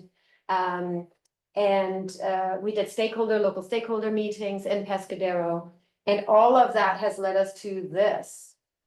I'm gonna go through these pretty quickly, but this is what we had to do when we first started. Okay, we want to do a microgrid in Pescadero. What does that mean? How big? Is it gonna cover 4 facilities, 40, or the whole town of Pescadero, which is about, Ross, correct me if I'm wrong, I think 120 residential and commercial customers? Yep. Plus around 5-6 critical facilities. And so we started talking to Irma about, okay, well, this is the grid. This is how the feeders look like. This is where the electricity comes in. I think I can do a pointer. There's a, God, I'm not steady enough to do this. But you see from the north, there's something coming in from the southwest, there's something going out. So this is the grid in Pescadero. We then looked into, where are the high fire threat districts? Because that's an important, you cannot have any distribution grid lines powered during like an outage scenario if they run through a high fire threat district. So we identified the areas that we wanted to cover under the microgrid, but would have to be undergrounded to be part of the microgrid. We then identified the critical facilities. As we said, that's the core requirement of the program. There are 2 schools. There's an elementary school and then a joint middle and high school. There's also Puente, a nonprofit that provides health services, food distribution, and other community services for the town of Pescaderos and surrounding communities, very essential. There's the fire station that's still located here to the west, but will move to the high school over the next few years, but both locations would be covered.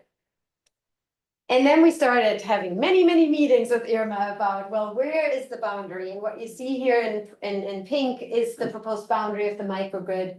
I'm not going to talk about all these details of why certain areas was included or excluded. It would take us a long time, but just to give you a sense, like if you see this little purple shoot going up on the like northeast side on the top right, as you see, we excluded that from the microgrid boundary because that we would have to underground that entire utility line. That would cost us, it's about a mile. It costs about $4 to $5 million per mile. It would cost us $4 to $5 million to just cover one single residential customer that's at the end of the line. So we said, okay, we're gonna find a better solution for that customer that doesn't cost $4 to $5 million. So we had a lot of discussions like that. Then we looked and where do we maybe have a potential for siting? There are some locations at the high school where we can maybe site the solar system. And then we said, okay, and where do we have to kind of cut off? Where do we have to put these isolation devices? That's what I think you just were referring to. So these are the devices that isolate this microgrid from the larger grid and make sure that it can remain operational. So there was a lot of thinking that went into that. And we already talked about the critical facilities that are going to be served. And what's really exciting about this particular project, I think, is there is one existing up and running community microgrid, one single one that I'm aware of in the state of California that's up in Humboldt by the airport. Yeah. It has, I think it's the airport facility plus around 20 customers. To my knowledge, this would be the largest community microgrid in the state of California to date, because it covers the entire town of Pescadero in terms of customer numbers. I thought there's something in Santa Barbara. That's behind the meter. Oh, okay. In my understanding, anything that has been developed. Is the one So it does cover- Lake Rancheria? Also behind the meter. Is it? Yeah, yeah, yeah. They call it, Wait. but it's behind the meter. Yeah, so this does cover the entire town. The Just entire- now when I asked the question, you said it didn't. Yeah, it does. Okay. Sorry, maybe I misunderstood you, sorry. Right, well, I propose one of, you fund it by cutting the town off from the PG&E, so you don't have to maintain that Correct. 100-mile line. Sorry, and pay for this. But there are a lot of other customers along that line, you know, that are not in the town, so you can't cut Oh, that you mean line. in unincorporated? Yeah, exactly. So make sure we're clear about this. The purple, I guess those are utility lines that are shown within the pink boundary are going to be underground. That's correct, yes. There's a certain amount of undergrounding we're going to do because that's essential to connect to the high school, to our critical facilities and our siting. So yes, that's a cost we will have to assume. So we did a cost benefit analysis, like if we have to underground this and spend the $5 million, what will it give us Okay, basically? so those are new lines or replacing existing lines? I'm sorry, Yeah. so Yeah, the lines will go underground. They're gonna be new lines. there'll be new lines. Yeah, Th- and they're they will be replacing underground. ex- instead of- Yeah, sorry to interrupt, replacing existing lines to answer your question. Thank you. Sorry, yeah. Got it. Thank you. I think this is fantastic, and I think solar is probably the most cost-effective way to go. But when I think of the coast, I think of fog, and so I'm just wondering, was there any consideration of also incorporating some kind of small-scale wind into this that would give even more resilience? Or is that just, I brought up wind before and I'm told, oh, that it's prohibitively expensive because of the land prices and all that sort of thing, but just wondering in the context of a program like this, I mean, there's a school in Pleasanton or something that has, wind turbines in their parking lot, so I know it can be done at that scale. Is Yeah. that something that was considered for this? It wasn't, and maybe Ross, you can speak to that. I know I used to work on the program, actually the self-generation incentive program that would incentivize wind at that scale, and no one ever did it because it just wasn't feasible. But I have limited experience. Maybe Ross, you can. Yeah, from when we look at what we refer to as the levelized cost of energy, so how much energy does this asset produce over its life, and what is the lifetime cost per kilowatt hour? It levelizes these different assets, and there's just no comparison between wind and a solar asset from that levelized cost of energy aspect. Even in an area like this, that. It's just too expensive. And you would be surprised. I mean, when we compare even wintertime production in a area like this, a coastal area, it's still pretty decent. Compare that to production in Germany or even the Northeast United States. We still have really great production even in our coastal foggy areas in California, relative to these other areas in the States that still have robust solar programs. Thank you.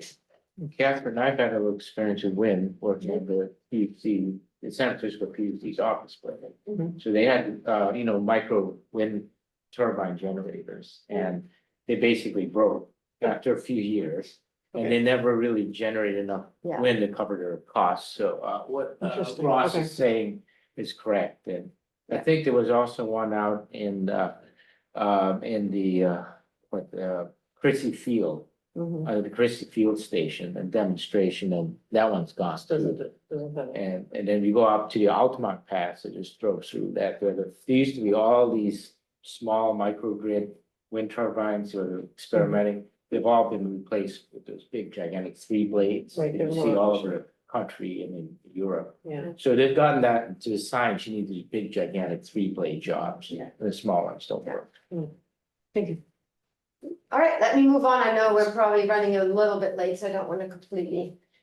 There is a second project that we're pursuing that the intent was when we got into this, we actually looked at four different sites that were pretty quickly reduced down to 3 sites. We had an additional site in South San Francisco that we ended up not pursuing because just siting solar in such an urban area, like this level of solar was just impossible.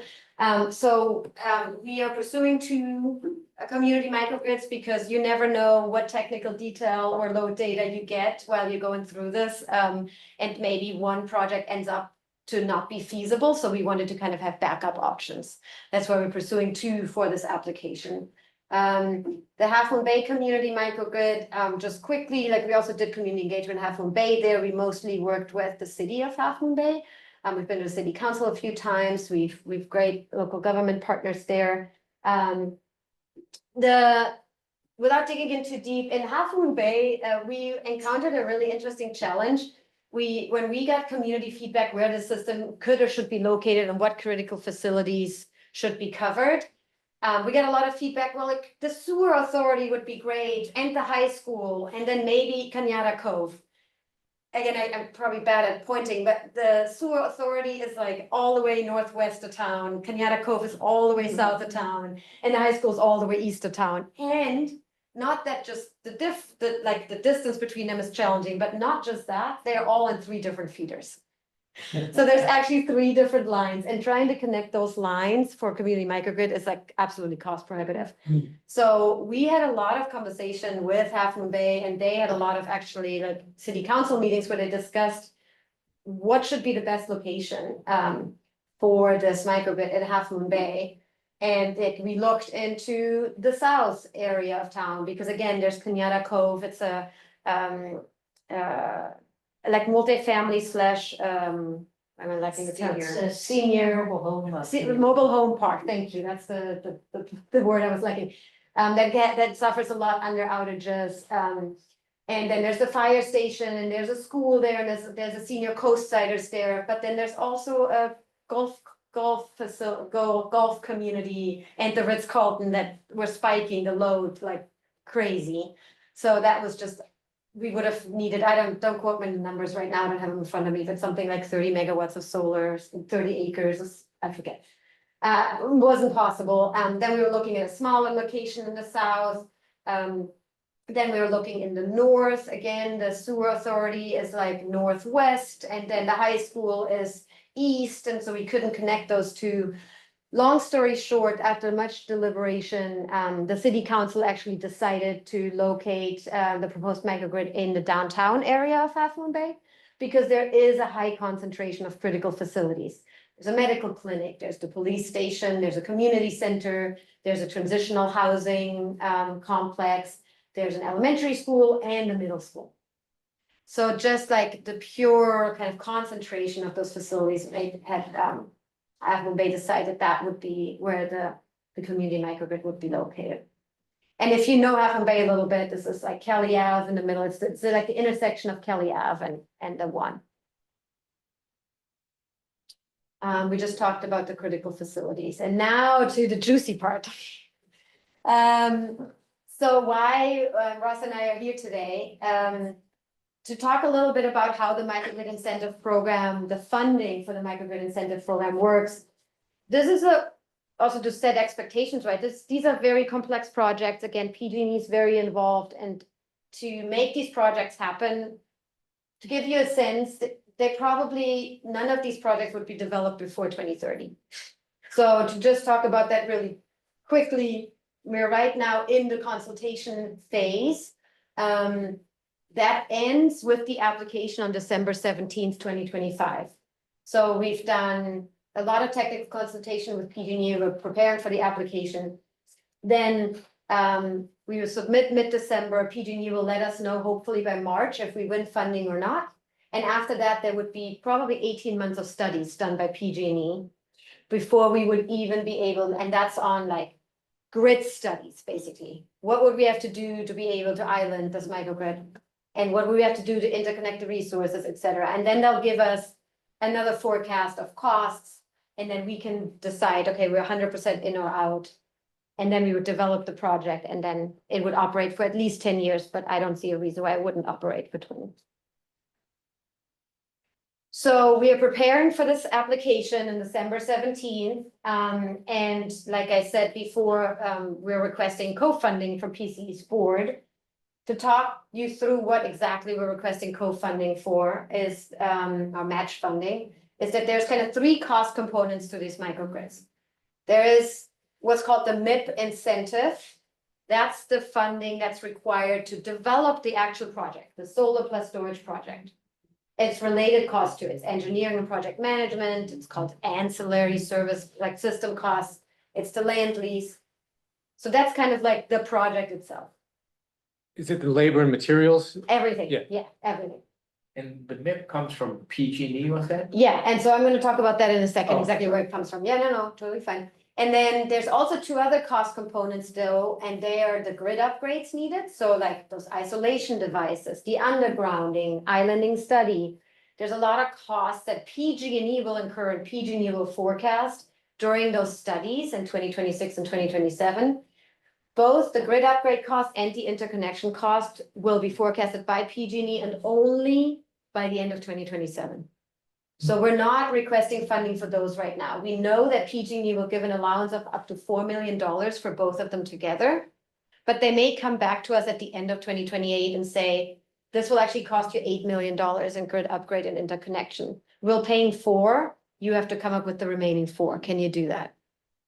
So it's a risky business to be in, but we think it's worth the risk. So what we're talking about right now really is the MIP incentive. So the first box here, that's the incentive that we want to provide, that we want to give MIP match funding for. Now I'm explaining why. So the MIP application, like we're submitting this application in December, where we know there's several others who will do the same. We don't know who they are. We don't know how competitive we are, but we know that the total score will be the benefits score, like each project will get rated based on the customer and community benefits, the resilience benefits, the environmental benefits, and then divide that by the amount of money you request. So simple math, if you're requesting $10 million, your total project score will be much lower than if you're requesting $1 million. Because the benefit score will be relatively equal between all projects. So the only way for us to increase our chances of winning is to decrease what's called here the application incentive request, or the money we're requesting for PG&E. To give you rough cost forecasts, and these are not finalized because 2 things, we are still working on the technical designs, and then 2, we don't want to give too many details out to not make us known to the public meeting, right? Our competitors could look at this. But rough costs for Pescadero based on the load, as we discussed earlier, like on the usage of Pescadero, we're thinking this will have to be more or less a 1.5 megawatt solar system, a 2 megawatt storage system with a project cost of roughly $12 to $15 million. Is it a megawatt hour storage system? Yeah, we Okay. made it, it's a 4-hour system, so it's Yeah. an 8 megawatt hour system, more or less. Now, it could be a 2-hour, I put it in megawatts because, you know, it could be a 2-hour duration, but we're likely leaning to a 4-hour duration. Sorry, and then it would be actually higher. Yeah, I should put that in megawatt hours. Ross is probably rolling his eyes at me right now. It's 8 megawatt hours is what I should say. I'm confused. I know, it's like, I know, storage, you know, honestly, everybody, I was trying to make it easier for people and I think I made it harder. So, I was joking. oh, you got this, right? Yeah. I know, you know, but most people are actually confused. It's an 8 megawatt hour system that has a 4-hour duration. For Half Moon Bay, we literally received the load data at 7:15 tonight. So we can run the analysis over the next couple of days, but we don't know yet. So I will know more at the upcoming board meeting. That looked like it was even bigger though. Yeah. Than Pescadero, so probably more expensive. So the load in Half Moon Bay seems to be quite significant. Yeah. So my guess would be that Half Moon Bay will be bigger than Pescadero, but don't quote me on that yet. More building. It's more buildings and like bigger loads. Yeah. So our staff recommendation is that PCE covers 60% of those project development costs. So the 12 to 15 million for Pescadero, that would be around 7.2 to $9 million for Pescadero, and for Half Moon Bay TBD. We can realistically only co-fund one project. We've been tiptoeing around that a little bit, but like to be realistic, that we couldn't spend $10 million on one and 10 million on the next. So I think how and these projects will be chosen, will it be Pescadero or Half Moon Bay, will likely be out of our hands, quite frankly, because this will go to PG&E and PG&E will tell us. So all this funding is contingent upon the projects winning the MIP funding. So going back to, Yeah. Yeah. The 2 separate applications you put in. yeah, One for 2 separate Pescadero, one for- applications, exactly. So to just talk about this, I didn't go into too much detail here, but the application incentive request, you know, if we're having, if the project is $15 million and we're giving 9, there's $6 million left that we would submit to PG&E. unless, so the application incentive request B here would be $6 million, unless we find other match funding somewhere else. And we're talking to the county and the city of Half Moon Bay to maybe further reduce those costs. So that's in both projects.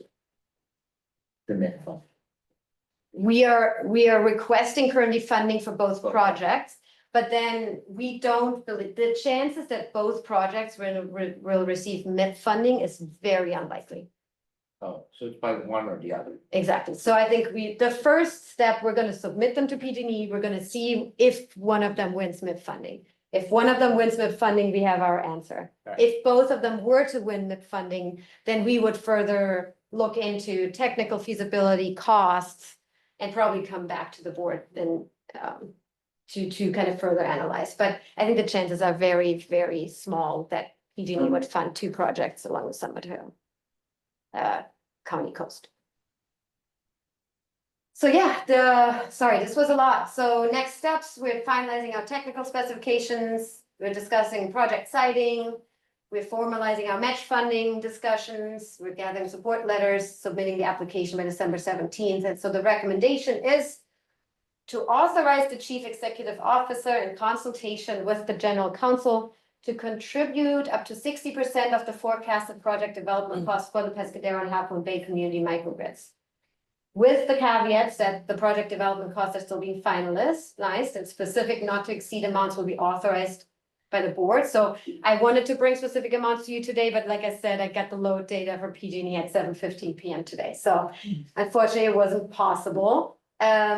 Also remember that the funding request is contingent upon these projects winning MIP funding. If neither of them win MIP funding, we're at square one.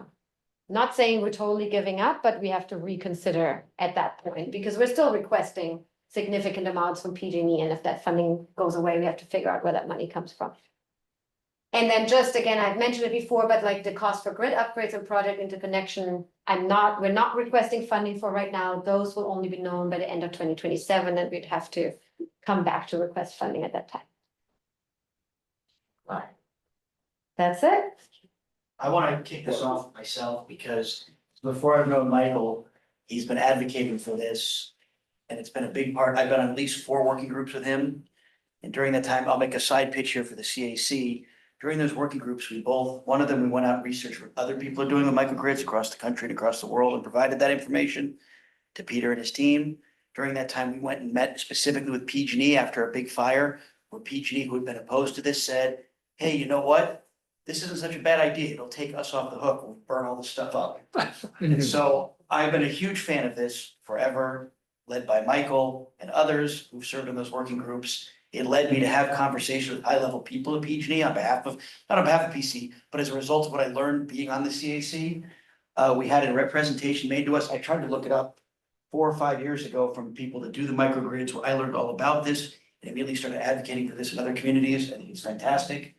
We can make a recommendation. I'm not making a motion yet, but I would suggest that we do both of these projects and pay for them no matter what, as not only a means to prove that it works and that we should all be doing this, but also to be a leader in this field that PC could do, which others cannot.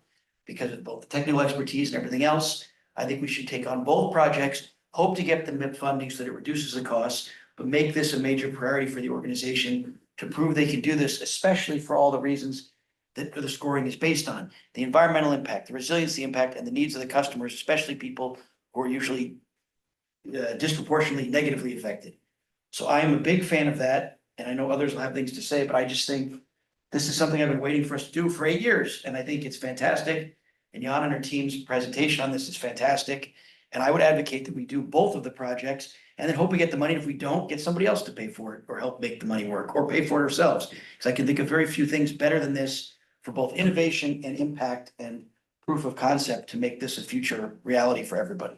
So anybody else have anything? Go ahead, Remy. I agree 100% with you on this stage. You know, listening to this wonderful presentation, and Ross, makes you think, PG&E has all these lines running across, serving very few rural, residences and buildings. And so this is just a start, we did the whole town of Pescadero. I mean, that's fantastic. But I'm thinking like the next step would be, you got all the little farmhouses, are served by that one line. put them on, off-grid solar with battery backup. And then PG&E can cut the line, not have to maintain it, and the money we save, not maintaining this line going to a few houses, you could use to one, pay for the off-grid system for those houses and buildings. And, the rest of the savings can go to, improving the grid in the urban areas, for instance, which has been completely deferred. So this is like, it's, Jason was saying this is really groundbreaking and can lead to other innovative solutions in the rural area, which is where all the fires started, the campfire, and, mostly the rural areas. Yeah. Thank you. Michael? Yeah, well, I support Jason's comments as well. But it shows just the complexity, the cost and the time involved in doing this. Even in a best case scenario, we're talking about what, 3 years, 4 years? Oh, 2030, 5 years, yeah. 5 years. Yeah, so that's kind of chastening. I mean, it's still worth doing. Yeah. And presumably if you do more of these, you get more efficient. Working with PG&E, they've demonstrated they can do it up in Humboldt County at the airport. Yeah. But that's again another potential problem. If PG&E has to be involved in approving every one of these, that slows things down too. But it's still worth doing. Yeah. We have to think long term. Yeah. Yeah. John and Robert? Oh, this is really cool. I appreciate the presentation. I guess the MIP is 14 million. That's how much we have to put into it. And then the project itself costs 50 million or? It's a good question. So going back, so in theory, PG&E will give you 14 million for number B here, the application incentive request. You can request up to 14 million. You know that if you request 14 million, you will never ever win. Because the benefit score divided by 14 million will be so low that the competitors will always win. So unfortunately, there was a tranche one.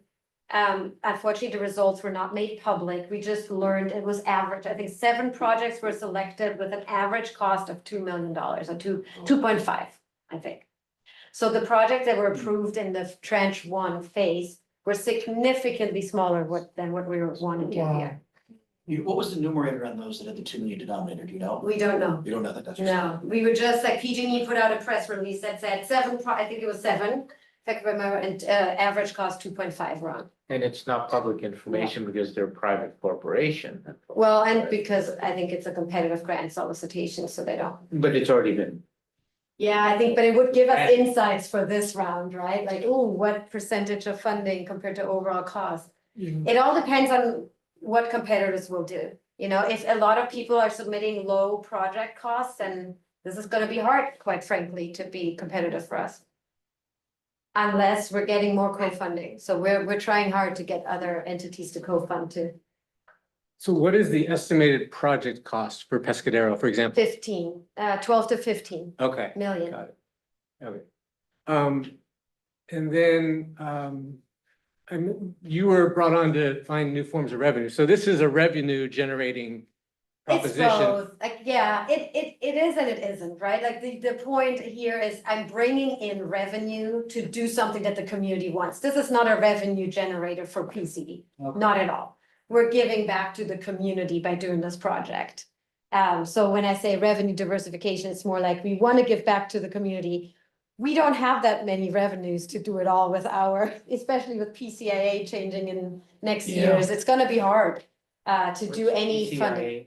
The Power charge and difference power adjustment. charge indifference adjustment. The money PG gets back from PC from losing customers. Exactly. PG&E gets. And that's increasing next year?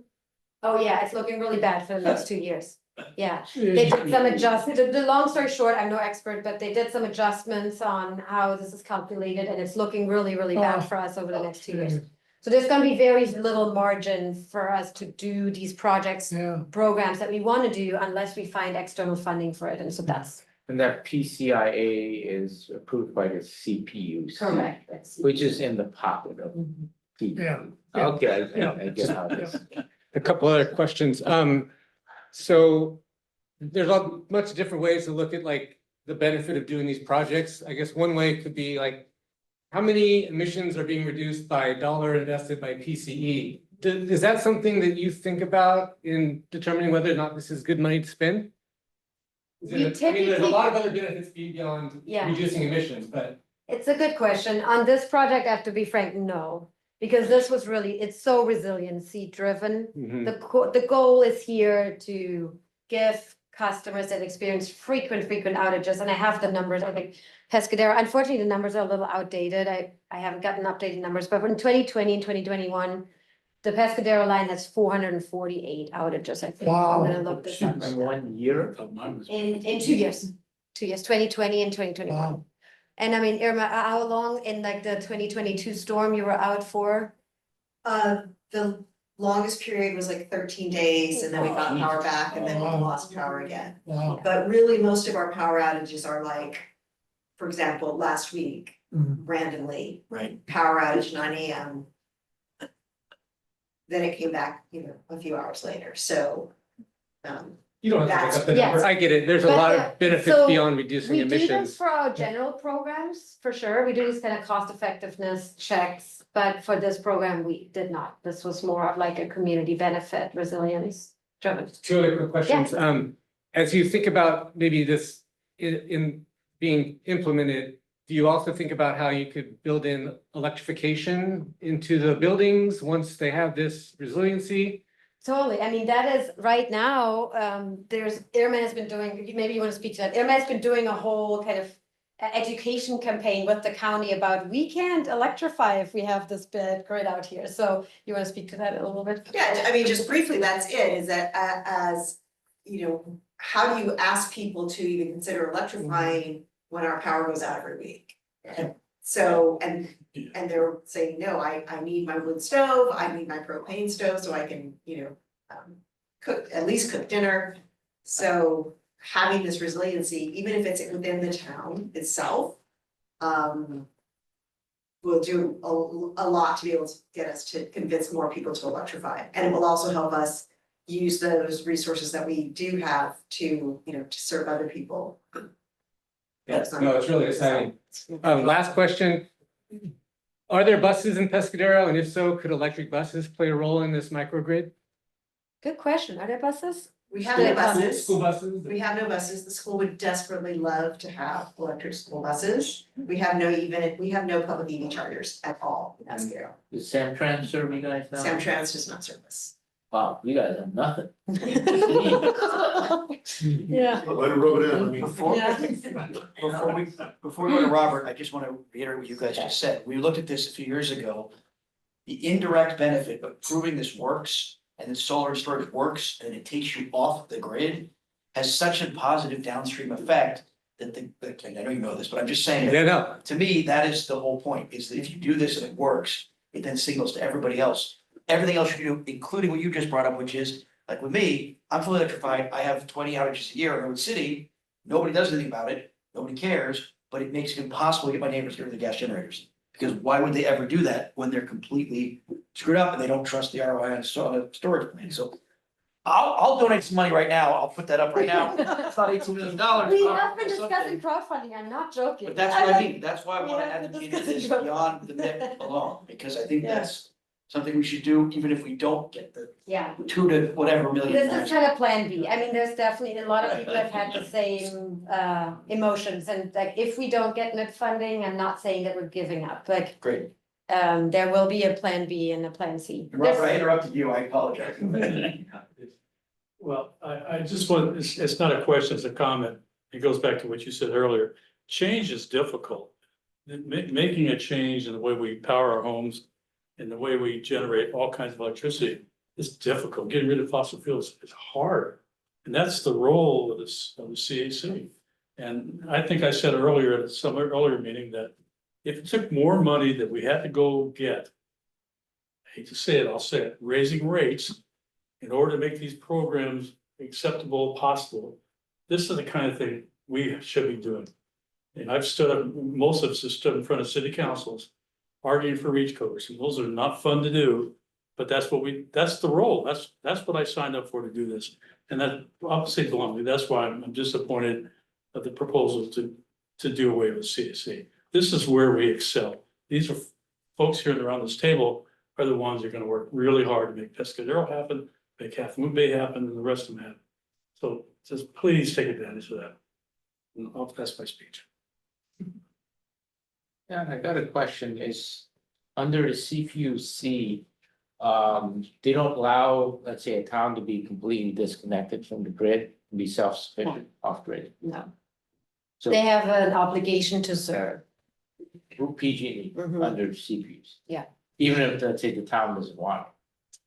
I mean, a jurisdiction, and I'm no expert here, jurisdiction can become a municipal, we have municipal utilities, that like SMUD is one of them. Right. Palo Alto. Palo Alto is one of them, right? Like that can happen, but that is a major undertaking. San Francisco tried over the last couple of years and They're still I trying. think they're like, yeah, I'm not sure where that's going. I don't know.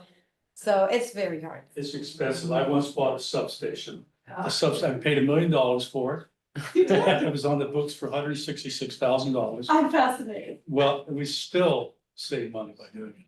Wow. But that's what you run into when you try to go your own way with utilities. Yeah, Is PG&E will charge you an arm and a leg to bail out. yeah, And that's just the reality. yeah. I would love, but that's another story. That's a whole nother, yeah, municipalization is all different. Could I solicit public comment before moving for an action? Is there any public comment room? Go ahead, please.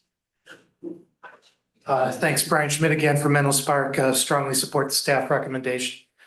And I'll point out a political benefit that was alluded to briefly.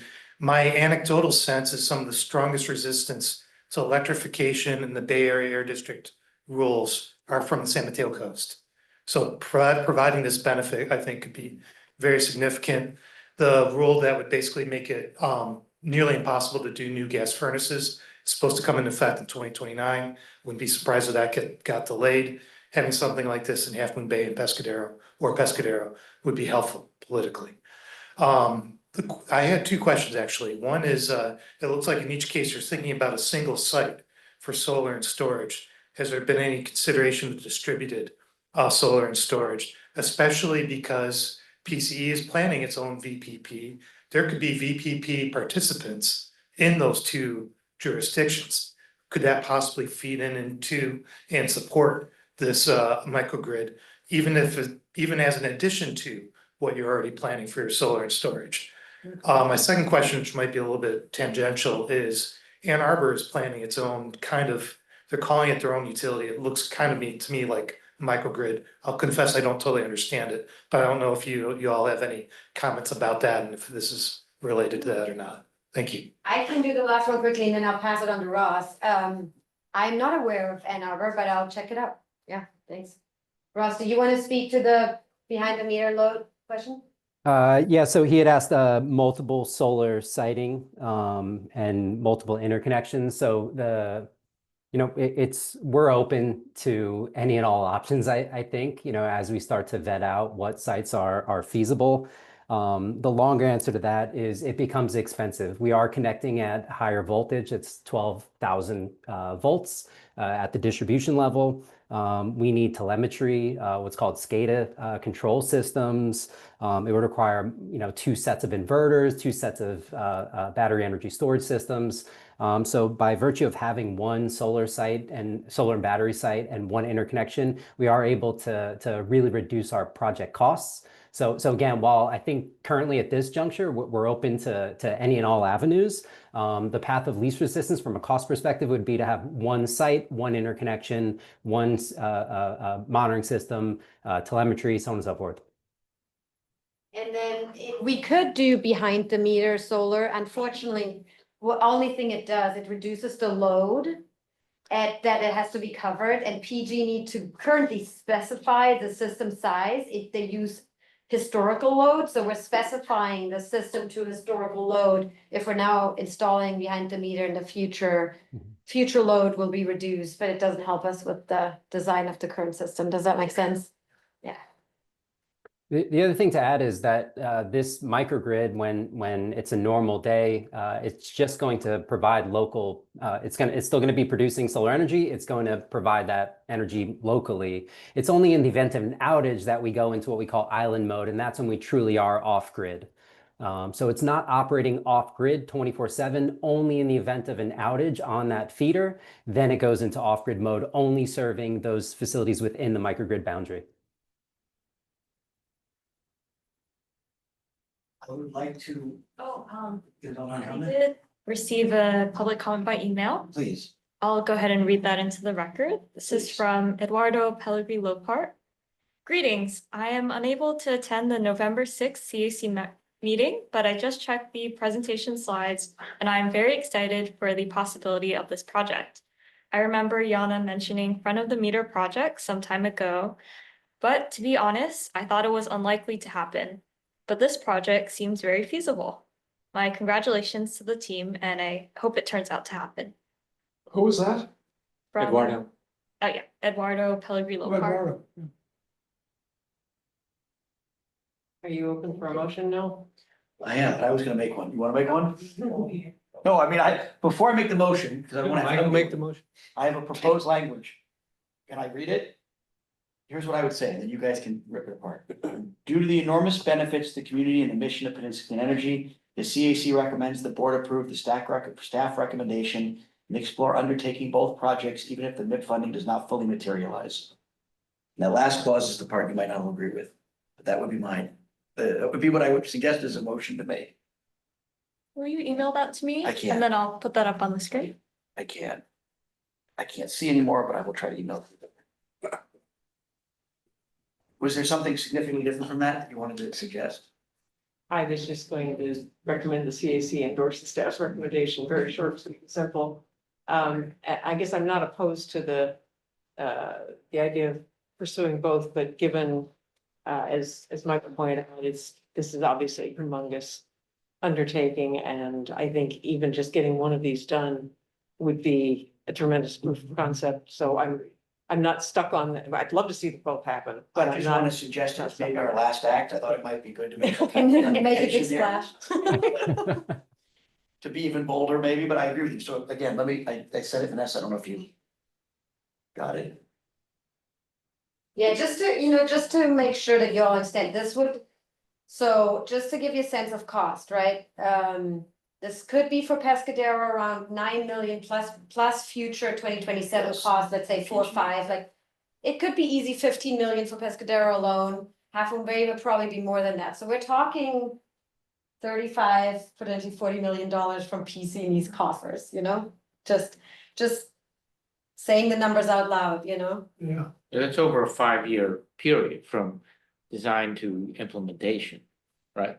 No, the cost would all incur, good question, the cost would all incur during kind of the project development phase, so in like 2028, 2029. Oh, over 2 years. And what's PCE's total budget?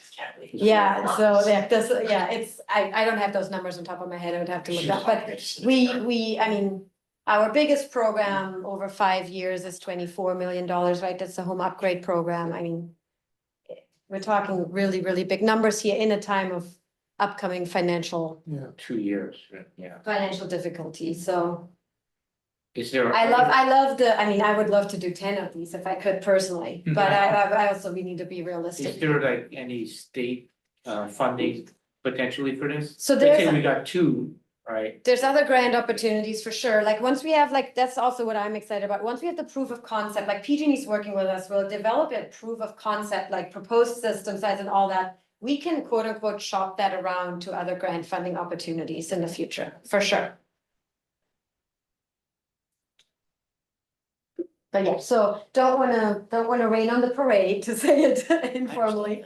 But also just wanted to make it clear that everybody understands the implications of that recommendation. I do, and mine would flank that so that then they can do less, which you'll be happy with, but that would be my Yeah. proposal. Totally fair.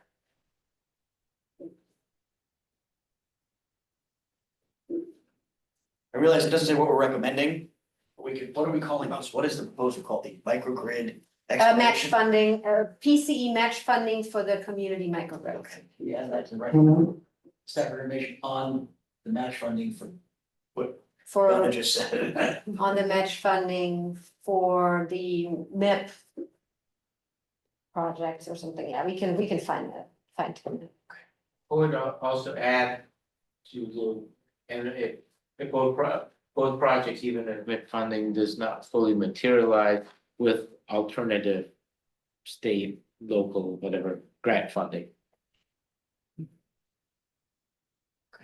I would prefer to leave it more general, because then we don't have to narrow it down to that. I Or want to just alternative grant funding, so. You wanna do that? I was I saying, mean, I think that goes without saying, yeah, right? Because it's just It's saying to implied. explore. Well, I just want to, indicate to the board, that, oh, we were not gonna heap the whole thing on PCE, that PCE's staff is gonna explore other funding. okay, Right, which is different than PCE paying for all of that. right, but I think that That's- narrows it, I'm okay with that. Get that, Vanessa? Including looking for alternate funding. That's cool. Yeah. Okay, I move for this. Second. Right, thank you. Any issue? I mean, do you not want to, you're looking puzzled. I thought Michael would. I do thought that. Michael was going. Oh, I'm sorry, Michael, did you have a comment? I'm sorry. No, I'm just thinking about, we have to give recognition of the funding constraints.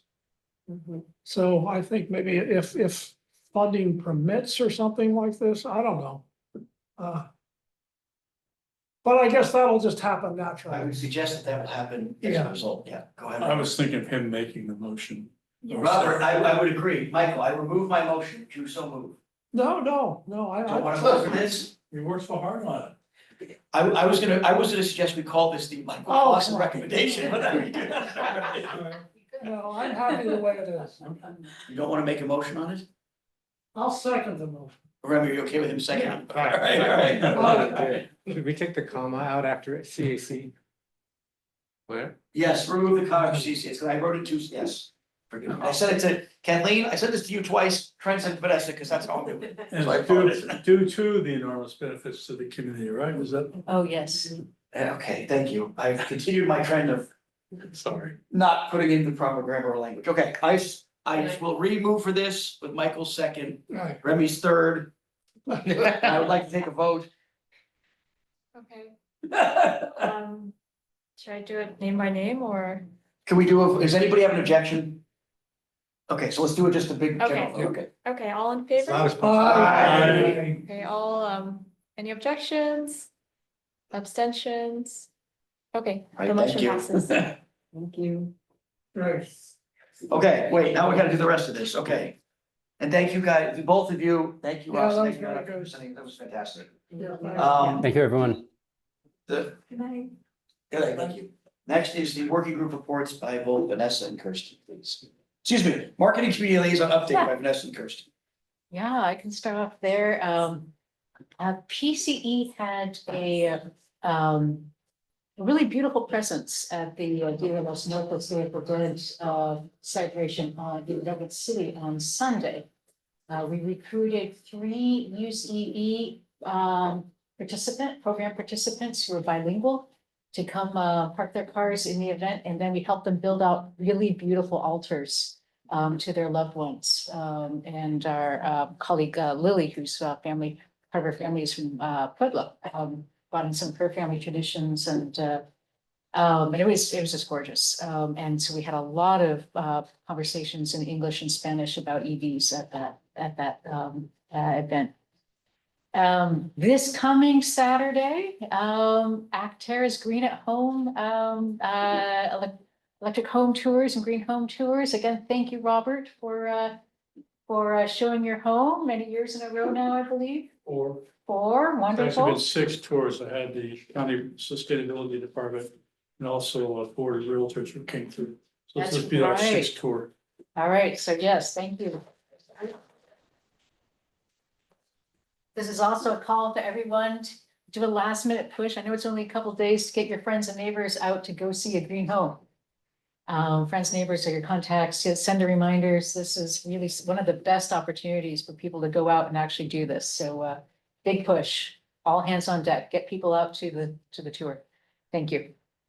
Anything else you'd like to mention, Vanessa? Yes, so Peninsula Clean Energy is increasing our rebates for heat pump water heaters to incentivize installations before the tax credits expire at the end of the year.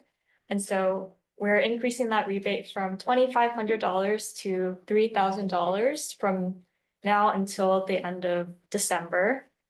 And so we're creating some marketing materials and have a toolkit ready, so I'll send that out to all of you by email.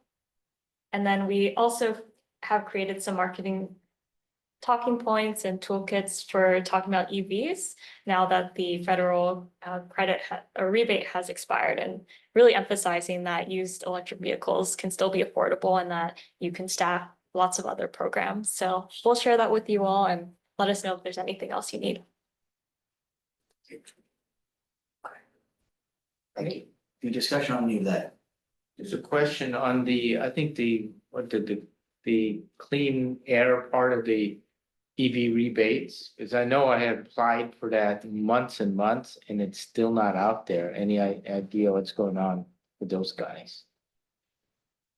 No, I do not, and I encourage you to follow up directly with them. Yeah, I mean, I just got an email saying that, oh, due to the high volume, we're still working on it, and the federal's, gone. I already bought my second EV through the other before that rebate went. So I wouldn't hold my breath. So, I mean, for me, it's a moot point, but I'm just wondering, for, that program that's going on there for Yeah. the state. Unfortunately, we cannot control the efficacy of other programs, which is you might want to. Okay. Is there any public comment? You online? Yep. Thank you, guys. Next is working group reports.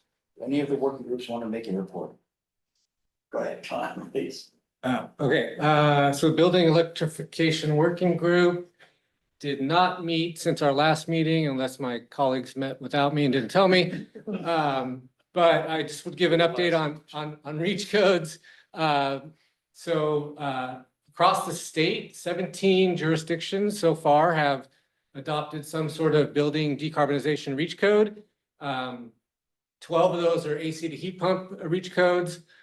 13 of those 17 jurisdictions are in the Bay Area, and there's more to come. There's other cities that are in process. And then Santa Cruz looks to be the first jurisdiction to adopt the non-residential AC to heat pump reach code. But there are other cities like San Mateo, Menlo Park, and some others that are most likely going to do that as well. So I just wanted to give you that update. Yeah, that's it. The other working groups. I would like to say a little something about working groups. It might be wise for working groups to kind of begin summing up your findings. But I also want to say that should the board decide to sunset the CAC, working groups can continue. And that Raphael is very interested in continuing the building electrification working group. In fact, there would be no limit necessarily on the number of people that join because it wouldn't have to be less than a quorum. So more people could join the building electrification working group. People who aren't on the CAC could join the electric. Well, how would people know about that? I would say probably word of mouth among key advocates. But to be determined. Put it in the PC or now website, so we can get the community out there. Yeah, I think I'm like, first of all, like that decision hasn't been made in the first place, so I'm just saying. No, we can. Right, yeah, Down the road. yeah. So thinking about how to implement something is a little premature. But that said, just want to say that the building electrification working group will be continuing regardless, because Raphael really sees value in that. Gwen also sees value in continuing the marketing working group. And the transportation. one, Carlos. I guess we haven't, What did he say? I haven't asked all the staff yet. I really just kind of asked Gwen and Raphael because those were two really key ones, but I think we could ask other staff as well. Yeah. Good. But again, all this is like a little bit premature because the board hasn't actually voted on any of this yet. Any public comment working groups? No. You online? Okay, thank you. Upcoming topics for discussion. Yes, okay. Alrighty, I thought there so, was gonna be some opportunity to talk about the name. Yeah, I Oh. thought that was on the There agenda. might be, right, coming up right now. okay. A executive committee, coming up, the executive committee is again, as we discussed earlier. On the tenth at 10 AM, thank you. So the CAC is on the agenda there. And of course, any member of the public, including CAC members, always welcome to come in person or online or to submit comment ahead of time to be read into the record. How much time do we have to speak? It depends on the person running the meeting. I They would have- assume 2 minutes, my assumption, there's no. Yeah, but I mean, I think it's up to the whoever's running that meeting. Yeah, typically those are two, if they're nice, they give you three, if there's a lot of people show up, you get one. Probably, that's part of the process. When's the best time to get a written comment in so that it gets into the packet? How does that work? I know how it works with councils, but I don't know. how- Yeah. Cut off. To get it in the packet, Probably fast. that would be Yesterday. For board. yeah. But it can be, Executive committee is done, right? For board or executive committee? yeah, Executive executive committee was probably published already, the packet. It's a week before, right? Week back. That's a good timeline, yeah. But 72 it's- hours is the requirement for posting. There's no agenda on the 72 hours is the website requirement for yet. posting, but they might have already made it and then they have their own thing. Yeah. So- Or maybe it's being published tomorrow, but anyway, but you don't have to, it can still be read into the record by the board clerk, even if it's not in the packet. But just like if you want to send in a written public, comment, like send it as quickly as possible, I would say. Okay. What else is on the, yeah, that's the most important thing actually coming to the executive committee. And then the November Board of Directors. We're gonna have a short presentation from former board member Ian Bain, who now works for the County Offices of Education. About our collaboration between PCE and the County Office of Education. So that's gonna be great, and actually celebrating a lot of the good work that Vanessa does and funding that work.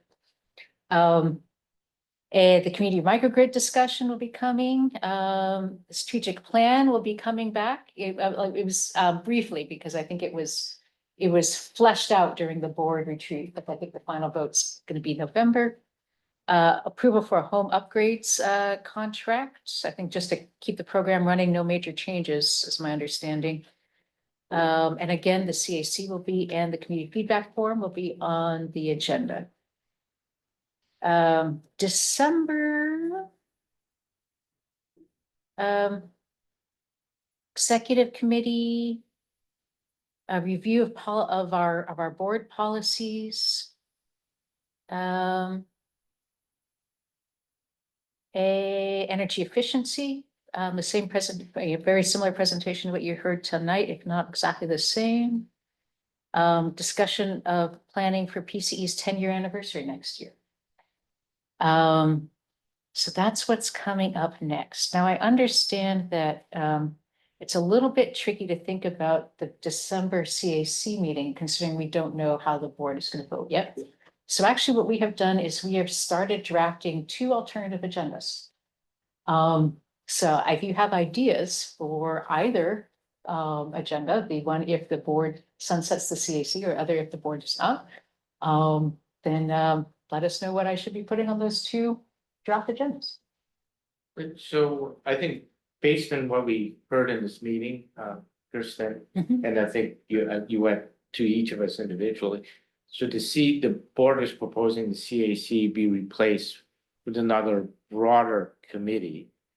And will that, if let's say they decided, will that committee just meet on December and then whoever in the public wants to be on it would just show up.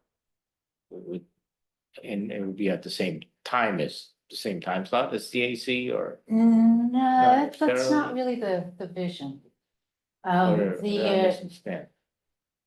should the board vote to sunset the CAC, the December meeting would still be a formal CAC meeting.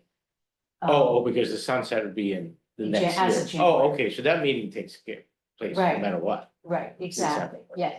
Then Okay, the proposal, as we understand it, would be that the community feedback forum would then launch in 2026.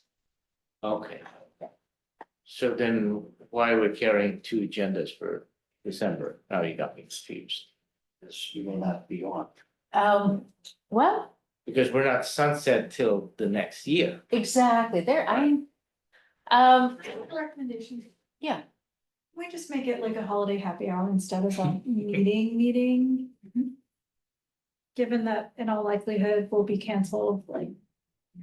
Does it make sense to really? Is that a motion? that is definitely an idea, is we could make it sort of a If that's a motion, I'll holiday second that motion.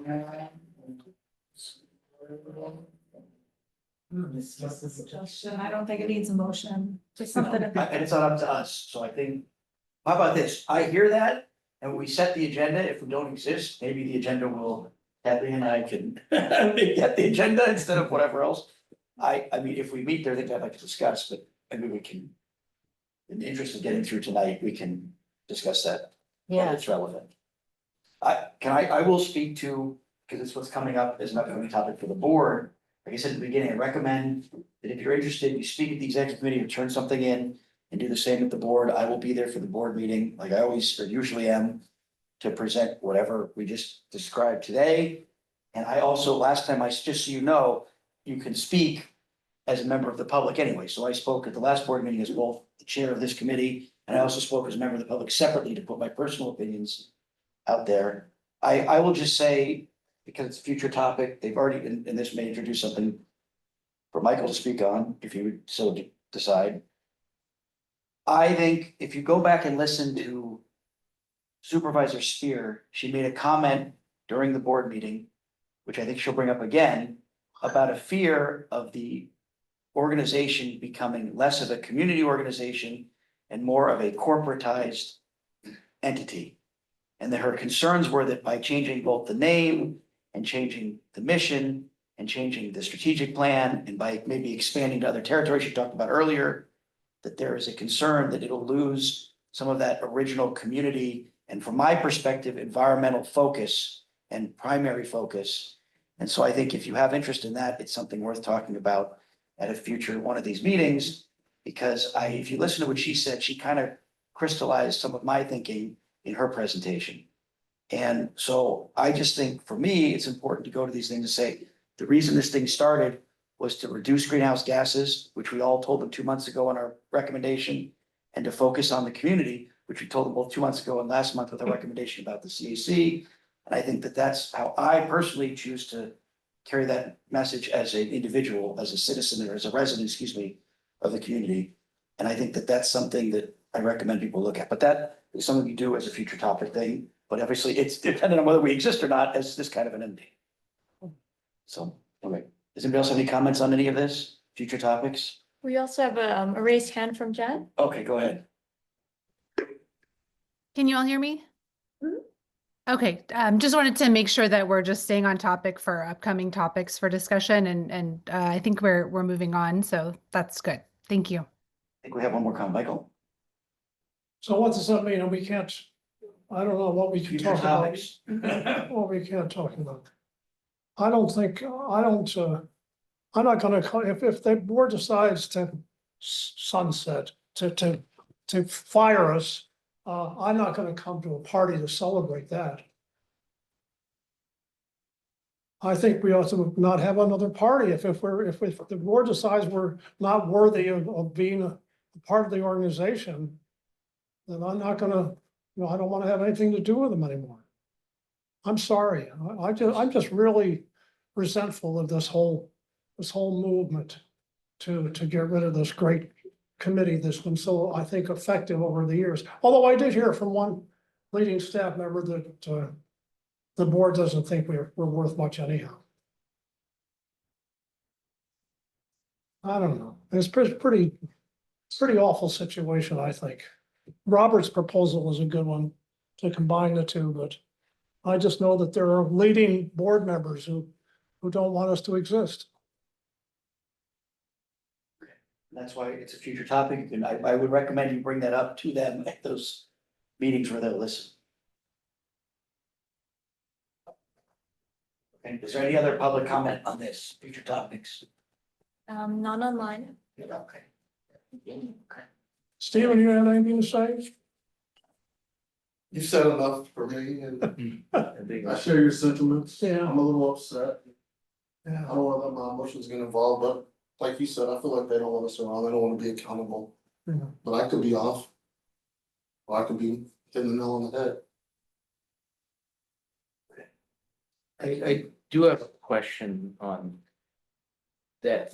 So they wanna have more of a community, I don't know, community or committee or something like that, right? And is that community, will they be listening to that committee, or would they just be ignoring that? I would recommend you look at the staff proposal on it. It outlines what the intent is of that. And that's- I think you were not here last time. We did vote.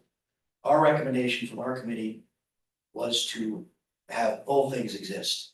Oh, which is what Robert John- just said. Well, John's. Yeah, I Gets the credit. yeah, I got delayed on my But flight. I would that's why. just go read the staff proposal, which is what is gonna be discussed at the 10th meeting. Okay, and the staff proposal is in the It's retreat last month's agenda packet for us. for us. What I will do is I will send you all the The- agenda and the packet from the executive committee where you can read the most up-to-date staff proposal. Okay, That'd be perfect. fantastic. Thank you. That would be great. I forgot to mention that. That's good. Okay, the next thing is committee member reports. Are there any member reports? Yeah, I have a, Please. in case this is our last meeting, I just want to say thank you, especially to staff, but to everyone. I hope that some of you will join for a happy hour holiday celebration because I like seeing you and interacting with you, but I understand people are upset. I will point out, and not to degrade anything Michael's sentiment, but if we are no longer in existence, the Brown Act no longer applies, and so we can meet whatever the hell we want. It's our whole thing, unrelated to what's going on here, so. I want to echo what Diane just said. And when I made my comments tonight, I started out with deep admiration and respect for the fantastic staff at PCE. I look forward to coming to these meetings. And I know that I've been strong, Liz been strong, and made each other mad some from time to time. But I hope it wasn't taken personally, and I apologize for if I was personal. I care deeply about this. I know you guys do too. It's a mistake for the board to do away with this. That's all I'll say. But thank you for what you've both been doing. You worked really hard at it. I've worked with a lot of staffs in my career. And this is a good one. I agree. I agree. I want to thank Kirsten. I met before she interviewed me and joined 8, 9 years, whatever it was. And Vanessa, since she's been with the organization, you guys have been the best, incredibly helpful and responsive. And I know the reason you do it is not just because of the job, but you both care about this, you're passionate about this, you're part of the mission, it's in your soul. And I don't want to speak too metaphysically about this, but I appreciate that because I felt that every minute of the process. And I want to thank the two of you especially for that this whole time. I would just like to add, as a newer member, it's been an honor to serve everybody. And hopefully next year we'll get to serve again. We'll see. Yeah. Okay, is there any other final comments that anybody wants to make? Remember reports. Michael said there was on the agenda about the name, or is that not on the That agenda? was what you could do a member report. On the name? I'm I'll make a member report, a comment, whenever. I was very disappointed when I heard the name. This is the first time I heard the name. I said this meeting because I missed the last one.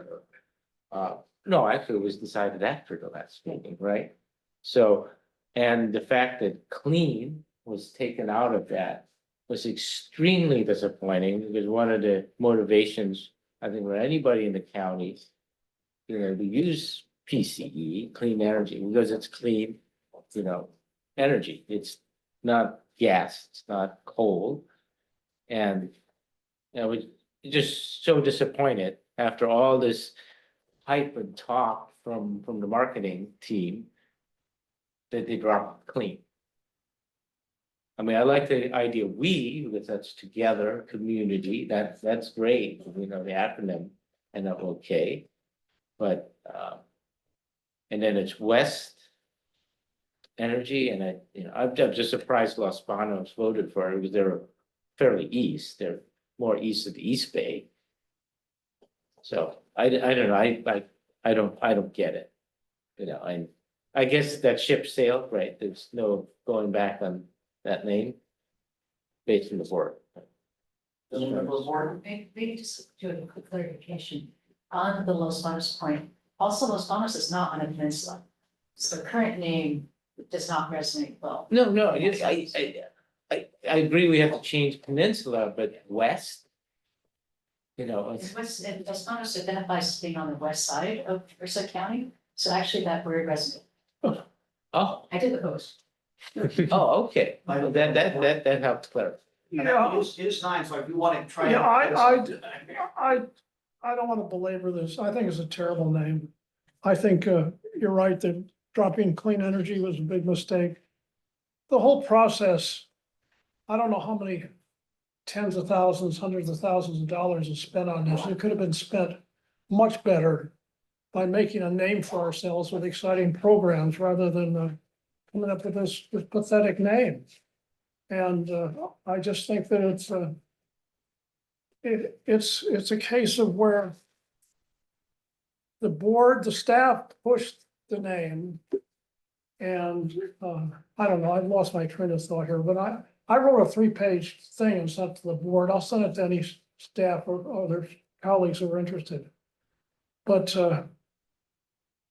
we could have done so much better than spend all this money. And now, of course, it took nearly 10 years to get about 50% of our customers to recognize our name. Now we're back to square one with a much poorer name, and we're gonna have to spend all this money to get brand recognition again. And it could have been done much better with just and the other thing is, the other point I wanted to make is they came up with a lousy name. And I decided because they spent all this money and all this time, they had to come up with something, had to approve it. And the board was ramrodded through. The board had, I counted 47 minutes from the start of the presentation to the vote on the name. And that's really poor. That's a case of the staff ramrodding the board. They should have had a meeting between the two to have people concentrate on the name before they came up with this name. So anyhow, I'm gonna resign from the committee because I don't want to be part of this anymore. Well, now we can talk anytime you want, Michael. I would also like to add that I thought that process was incredibly opaque and there's an absolute lack of transparency. I mean, we got multiple presentations on that name and they said, oh, well, we can't present the name. So they got no feedback from us. They got no feedback from the board. And I don't know if it was transparent within, PCE staff. I would commend you to look at what they discussed because they had reasons for why they had to do it that way. So Rose explained some of those reasons. And I just call it bump kiss. I mean, it should be transparent. I mean, that's the whole part of working together, right? You sit together and you discuss things. There was just lack of opportunity for discussion on the side, but on a major deal like that. Thank you. Absolutely. Thank you guys for everything on this. I knocked it out by 9, but it's supposed to 9. Yeah. So thank you very much. And I look forward to talking to all of you in the future, whatever capacity that takes. Thank you, guys. I do hope to see. Yeah.